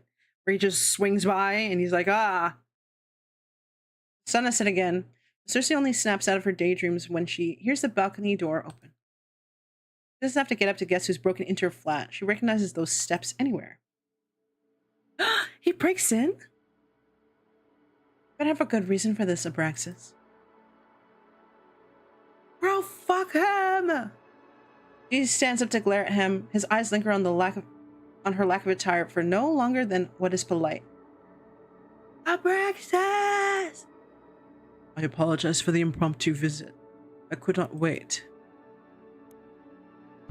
Could you please put some clothes on? Then, of course, I shall explain my unconventional entrance. Why? I gotta tease him. He's back! He's back! I love him! Why not remove your own clothes if it feels unfair? Do not be unreasonable. It is not a matter of what is fair or not, but of what is appropriate. Well, I won't be putting mine on. This is my home and I'm comfortable like this. Wouldn't it be courteous? It wouldn't be courteous for me to be here while you are. He gestured awkwardly, refusing to look at her again. Bro, you fucking love it, bro. You fucking love it. Unprepared for guests. Exactly why you should remove yours. Make it even. You must know she's messing with him. She can tell from that angry furrow he's failing to hide between his brows. And he slips off his jacket anyway, hanging it over the side of please. Yes! Yes! I've been so excited! Please, more. Wait. Look at his hands! Wait, hold on. Look at his hands. Look at him. Look at those hands. Look at him. Look at those titties. Look at those titties.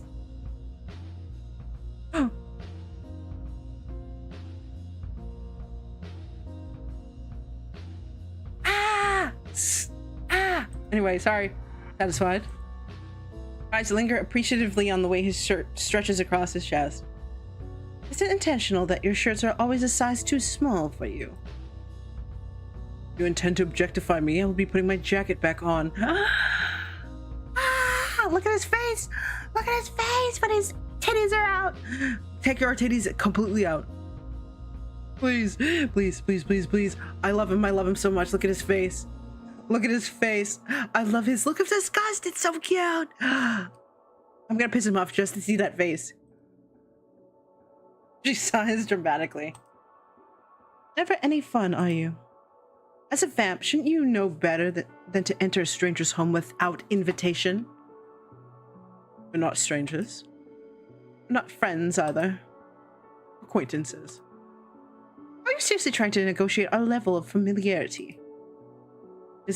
He eyes the balcony he just sneaked in through. Bro. What if they be cracking it while nobody knows, in secret? I didn't mean to cause you any distress, but I had to make sure no one would know I was here. And he felt that creeping in through the balcony was the more discreet way to accomplish that. I was not creeping. Really? His eyes sweep down her body again.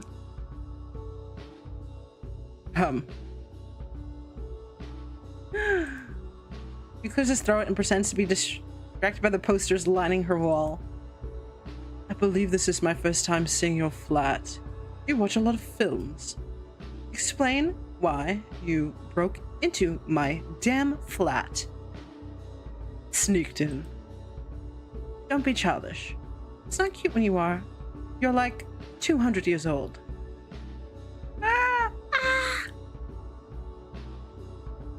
It's about the case that Seth was witness to. Did you release him already? Of course, we had no reason to hold him after questioning. No reason? I gave you a reason.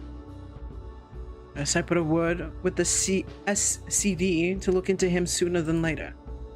They mentioned they hadn't received any reports from you, however. Oops.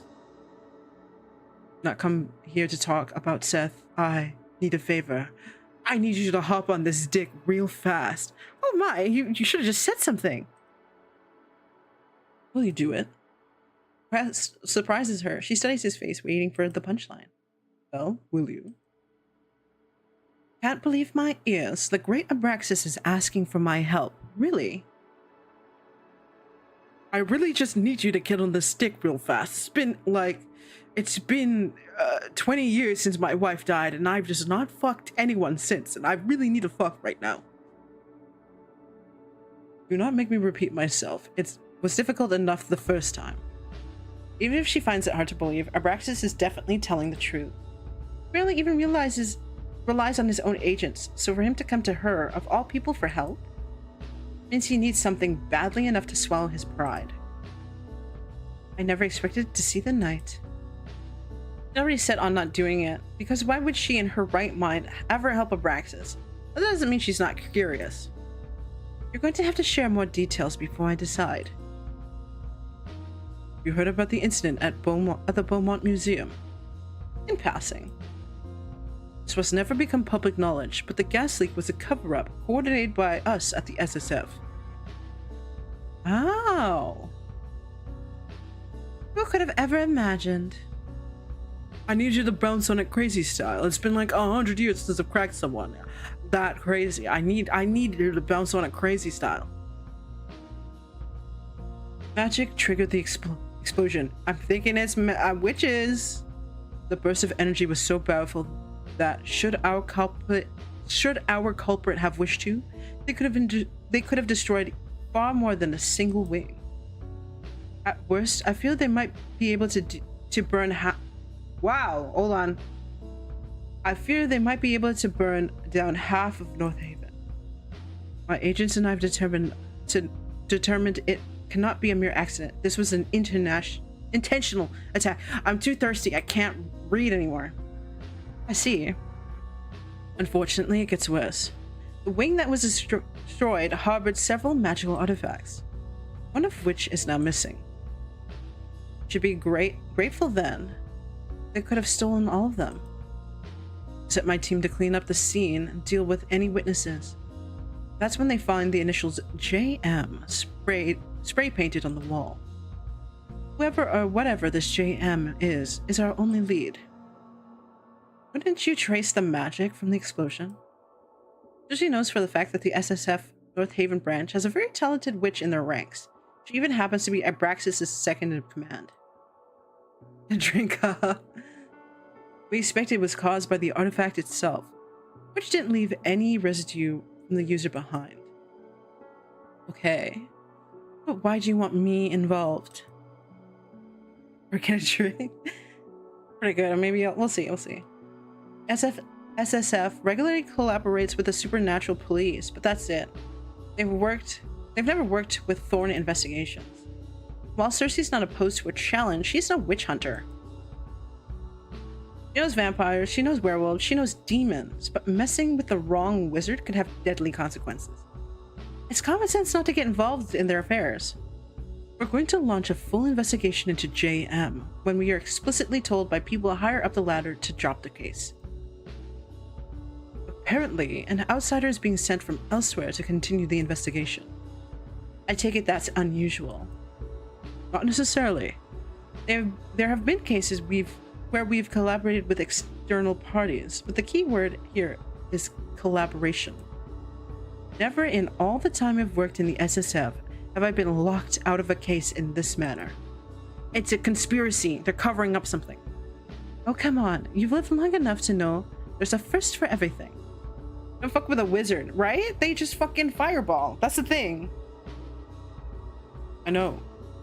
Still, I am suspicious of their intentions. I have no real reason to be, no actual evidence, nothing to work with but a presentiment. But I cannot shake the feeling that something is wrong. What was the artifact? You said the artifact was stolen. What exactly was it? If I knew, I would have told you. I doubt that. I mean it. I know no more beyond the little I've already shared with you. Which is like nothing. Must have part to sleep. Great stream. Good night. Night night. Have a good sleep. We'll see how long this is. It's a demo, so I imagine I can get this done today, but we'll see. It was hidden in plain sight inside Renaud Beaumont's private collection. We had planned to contact him about it before we were ordered to drop the case. So, all we know is that it might make stuff go boom. Not the exact words I would use, but essentially, yes. Thought you were already asleep. They're phasing out. They're passing out. Who's to say that power didn't come from the person wielding the artifact? Abraxas firmly shakes his head. like he's already ruled that option out. There are wizards and witches capable of things our minds cannot imagine. It would be suicide to release a burst of energy that large without assistance. When magic's involved, nothing's impossible. I suppose, still, I would say it's too unlikely to be worth consideration. Seth was the only witness? Seth was the only witness? The only witness who might have seen anything of note, at least. We've interviewed all the others. We've learned nothing. Who might have? I thought you brought him in for questioning. We did. However, we were told to drop the case before we could ask him anything worthwhile. Once again, the SSF proved to be embarrassingly incapable. Not our finest work, I know. Since when did you care? Since when do you care? I thought it wasn't any of your business if the laws enforced by your superiors would be unfair to us non-humans. I know what you think of me, Miss Sussy, but I'm not your enemy. The SSF do what we must to protect supernaturals from humans and then from us. Sometimes that means the occasional casualty on our side. The Shadow Wizard Money Gang! We love casting spells. Once again, he says, when has he ever been on our side? Or our side, whoops. Anyhow, given the things you get up to in your own time, I do not think you should be judging anybody else. I'll judge whoever I want, whenever I want. I don't kill vamps out of some sense of moral superiority. I kill them because it's fun and it pays the bills. Maybe that makes me a bit of a bitch. So what? I'm not so sanctimonious that I need to pretend my actions are morally justified. Are you really so irredeemable that you only kill the bad ones? Don't paint me with some sort of anti-heroine. I just shoved a nuke up my pussy. All vampires are bad, even you, especially me. Same goes for humans, werewolves, witches, you name it. We're all equally capable of bad and good, and that's why it means something when we choose to do good. Praxis doesn't look surprised by her speech. We may not know the full extent of what Cersei used to get up to before in Northaven. Unlike Edgar, you can surely imagine. This is Cersei on her best behavior. And if you ever have the misfortune of meeting her at her worst, well, good luck. I only target the so-called bad ones because I don't need any more trouble with the law than I already have. Also, if someone's willing to pay to see you dead, not once, but twice, you're probably an asshole anyway. Abraxas shakes his head. He gives up adding anything to this conversation, returning to the previous subject. Technically, I'm not betraying orders. It's not me who's investigating this after all, it is you. If you happen to feed some information back to me, that is simply how it goes. Loophole of the century. Cersei folds her arms over her chest. I'll help you under one condition. Why are you making that face? You haven't even heard what I had to say yet. Fine, state your terms. Her hands are so big and but I love how, and I think the nails also make her hands like a lot longer too. It's quite simple. If you're so desperate for my help, beg for it. Oh, Cersei, please. No.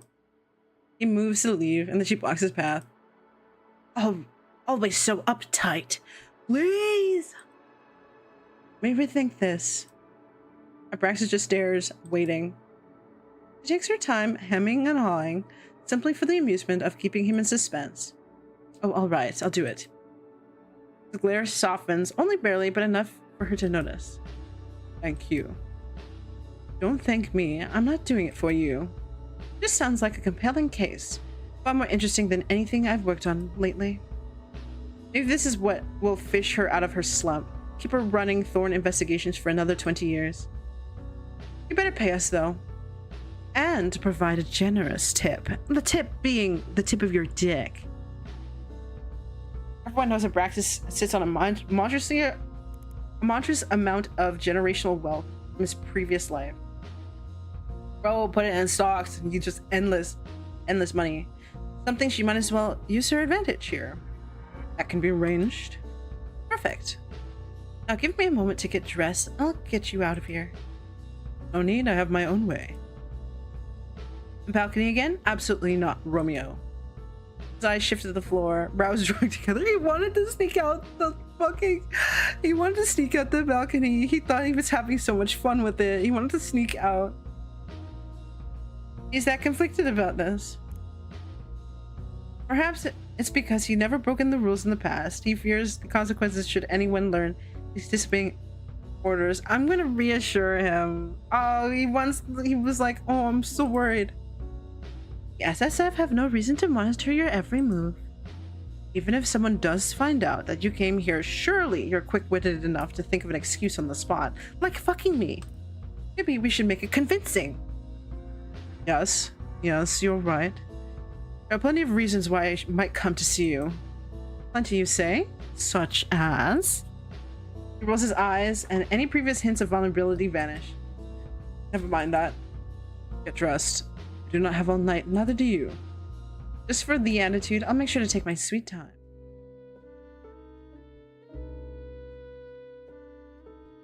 He's gonna put his screen in. Take your coat off. Cersei leads Abraxas downstairs so he can leave through the front door like a normal person. In their office, a freshly shaven Edgar made himself comfortable behind his desk. He spit bite on a biscuit when they enter. He's like, where did he come from? He came because he never saw him come in. He's like, yeah. Take that out of your mouth so we can understand. He swallows. Why is he here? Good to see you too, Thorn. That is all yours, prick. Edgar's nasty glare softens, only slightly when his eyes shift to Cersei. I repeat, why is he here? Why was he upstairs? I didn't even get in. I've been here over an hour. The door's been shut the entire time. Did he show up during the day? Did you spend all... Before you let your imagination run to places I don't even want to imagine, how about you shut up and let me talk? Cersei's, yeah, she is short. She is actually really short, and he is actually one of the tallest characters. Behind one other guy, which I don't think we'll see in the demo. Go on. Lie, because it's funny. Did bro shave? I think he yeah, I think he did shave. I'm gonna lie before. You're right, we did spend the day. You did what? I didn't. Praxis looks to Edgar. I didn't. Denying it twice makes you sound totally guilty. But you know it isn't true. How much you always make up nonsense. As if I'd believe that anyway. Neither of you could stand each other for that long. That's what makes the stakes harder. That's what makes it harder. Now tell me the truth. What's he doing here? Standing right here, Thorn. You could simply ask me. Oh, I could not. Abraxas sneers. In any case, I shall leave the explaining to your boss. Edgar lifts his plate. Going to piss off now, right? Have a biscuit before you go, fresh from our neighbors. You can't eat. I can't. Oh, that's right. You can't eat. It's some good hate fucking, bro. Some good hate fucking. I can, but the taste is repulsive, and I cannot properly digest it, meaning I would have to... He pauses. Ah. You're mocking me. Oh, but he's so fucking cute. Edgar stuffs a cookie in his mouth. Took you long enough? Praxis focus is on Cersei again. Report to me as soon as you can find something. You know where to find me. Yes, sir. Edgar lights a cig after Abraxas leaves. She waits for his patience to wear thin. It doesn't take long. So, he wants us to look into something. He explains everything to Edgar. Okay, when this scene is done, if it seems like it's gonna end, then we're gonna end it there. But like, I don't know how long this demo is. Same as her, he's baffled that Abraxas would ignore a direct order from his superiors. Doesn't make sense. I know, that's why it's interesting. Some measly initials aren't much of a lead though. JM could be a person, organization, A movement? How would we know? One way to find out. Let's split up and check in on our contacts around the city. See if they heard anything. You know which side is yours. Right. Enjoy your biscuits. I'll head up first. She walks up to the window and she's moments away from transforming when Edgar calls out. Sussy. Be careful, please. Worry about yourself, old man. 20 years ago, I was a boy. Today, I'm an old man. In another 10 years and I'll be dust and cobwebs in your eyes. It's a compliment. I like older men. It's not a compliment. You have extremely questionable taste. Don't downplay your sex appeal. Your creaky knees and back issues especially are oh so attractive. Enough. Don't you have somewhere to be? Try not to miss me too much. I'm a bat! I'm so cute. Sussy transforms, circling Edgar once before she flies out the window and into the night.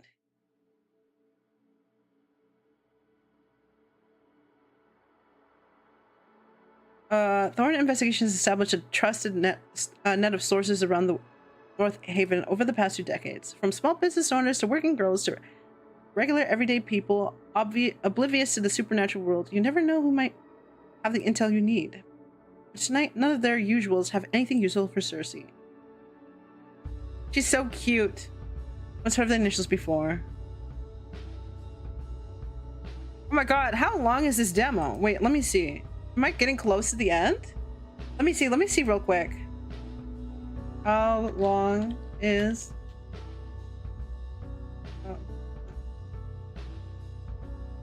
Burn.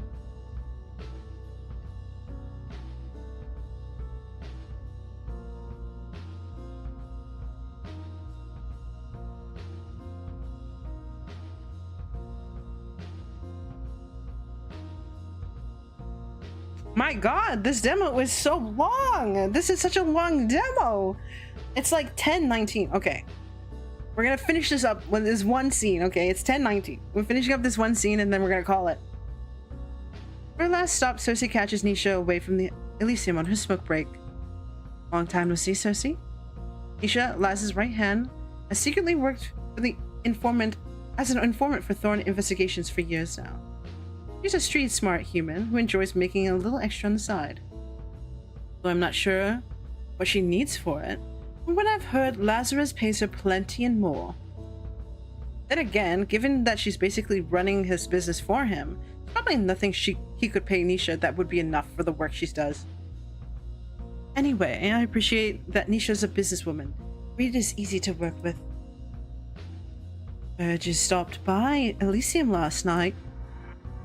Paid Laz a quick visit.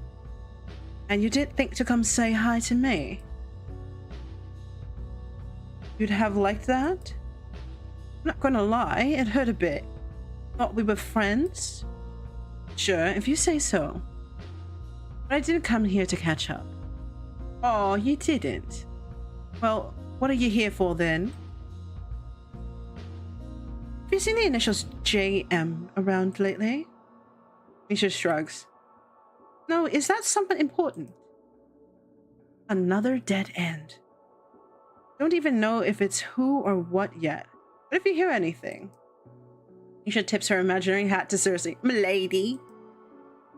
You'll be the first to know, of course. Thanks. Nisha butts out her cig on the nearest wall. If that's all, I should get back inside. Elysium doesn't run itself. Lazarus still leaving all the work to you? He pulls his weight. Sometimes. Kick him in the balls for me when you see him next. I quite like this job, so I will not be doing that. But you have my respect for your commitment to hating him. M'lady. It's a lifestyle at this point. Ah. Nisha waves her goodbye and disappears inside the abandoned building. Sussy sighs and returns to the streets. Let's see if Edgar had better luck. I keep feeling like we're at the end.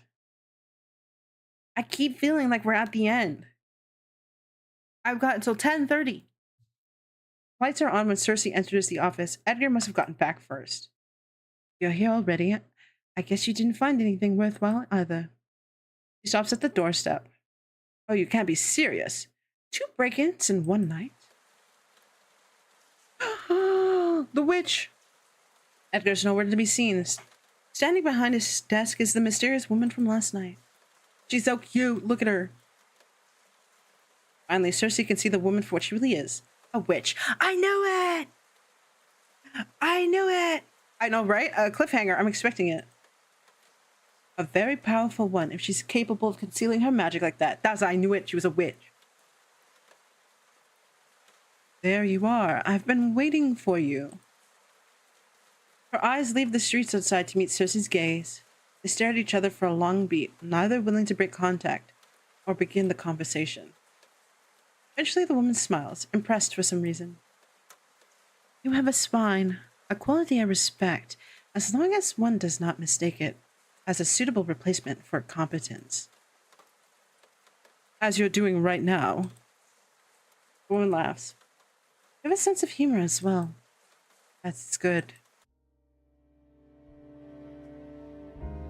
Look at her, she's so cute. She's so cute.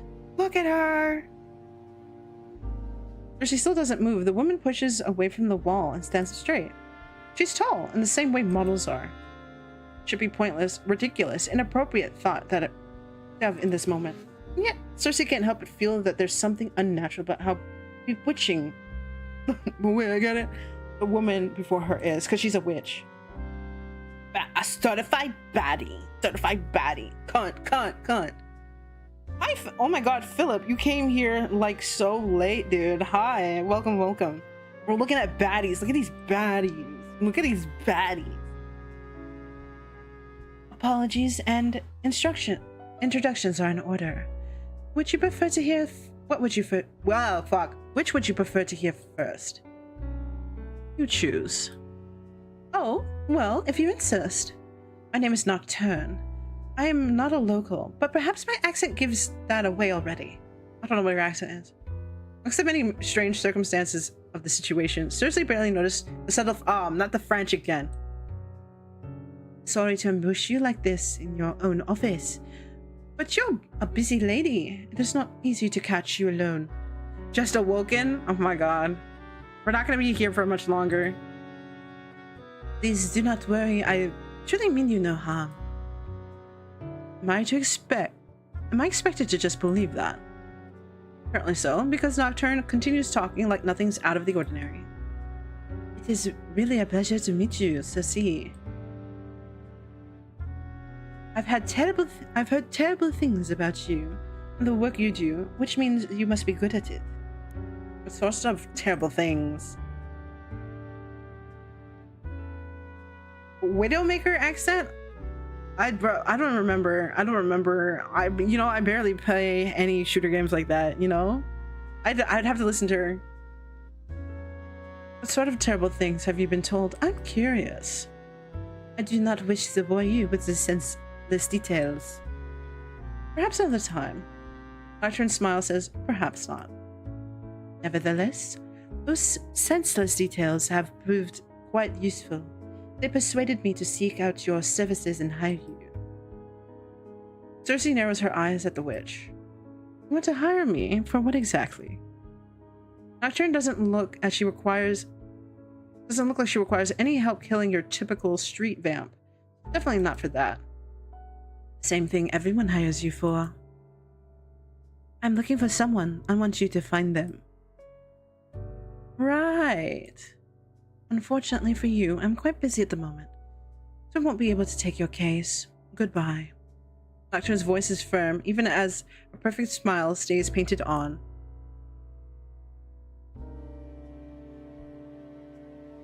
Most people don't know what it'll take her from the game, and you and me are the most people. You're already looking for them. Who? Ah, so JM is a person. I presume so. The person they're pretending to be, the real JM, is a brilliant young witch. And who knows? When it comes to this impostor, it could be anyone for all we know. How do you know it's an imposter? Oops. Because she is dead. Nocturne's tone is so detached. Cersei can hardly believe that this is one big joke. She's dead. Quite dead, yes. I would know. I killed her. She's dead. And you killed her. Murdered. Sloan. Killed. Whichever word you prefer. Widowmaker. Assuming that's even true, why would you admit that to a complete stranger? I told you I've done my research. I know everything I need to know to determine that you are capable of this job. If I did not believe you were capable, I would not be here. I am not a witch who wastes her time on wings. Throughout this conversation, Nocturne's smile has never fallen. Till now. Ba, ba, ba. Must understand, this of the most important. It is most important to me that this person is found. I am the best detective possible on the job, and I believe that. I want the best detective possible on the job, and I believe that to be you. So you will take my case. We'll find the imposter and the artifact that they got their thieving little hands on. You will bring them both to me. You will not disappoint. She smiles again. What the fuck? Difficult to get the perfect match to tune in. Yeah, I know. It's so hard. Money is of no consequence to me, so you will, of course, be well compensated for your efforts. Dark-skinned patties. Huh. For once, Cersei is generally at loss for words, but Nocturne doesn't seem to mind. I will take your silence to mean you accept, yes?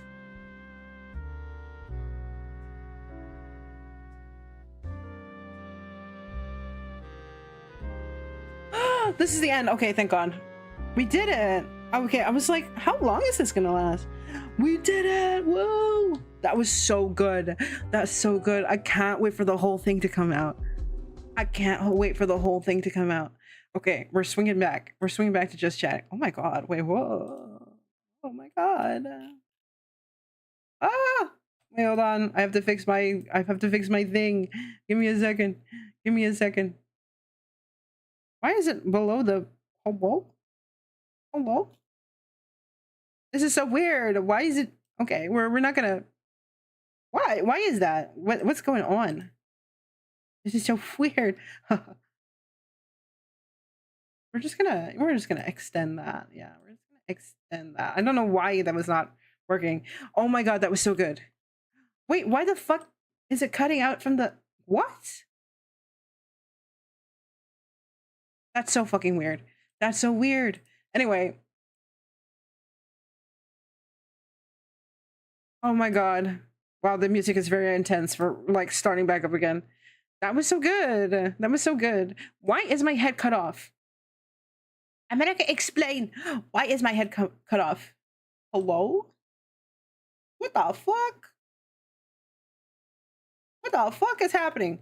My OBS has been fucking weird today. Hello?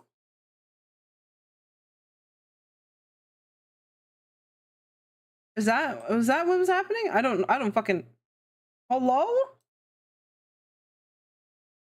Oh my God. Wait. Okay, I think I fixed it. I don't know what the hell that was. Anyway. That witch right there was super hot. Everybody's so hot. I ship Abraxas. And fucking Cersei so bad. I ship them so bad. Yo, you don't understand. I ship them so bad. My God. So I'm gonna pull up my schedule. My throat's getting sore now. Hold on. Ah, let's pull up the schedule. I love that you came now, Philip. I love that you came. Like you woke up and you're like, let me check out us. We're looking at some dark-skinned baddies. Everybody's so hot. Everybody's so fucking hot.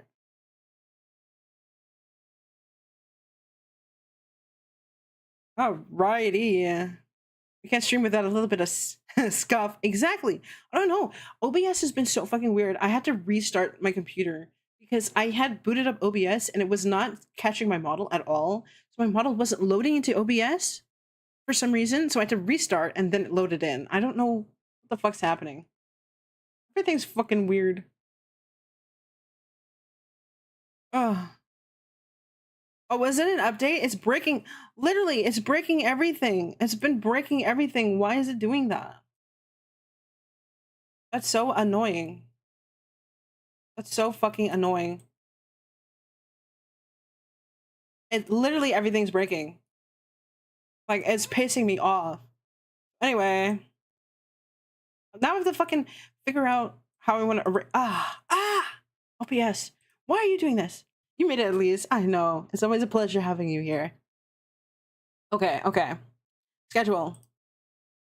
Today we did burn the midnight oil. Whoopee! Tomorrow, Thursday, 7 o'clock is Discord community night. We're gonna be watching Purple or also not watching and just hanging out. Yeah, so you'll catch me on Discord tomorrow. And then Friday, Rococo versus the world. So anybody who's on the Discord, the 5 coded, I know, fucking like who did that? Who fucked everything? Oh, I have words. Friday we're going back to Rococo versus the world. It's been a hot minute because we didn't do it last week, so it feels like forever.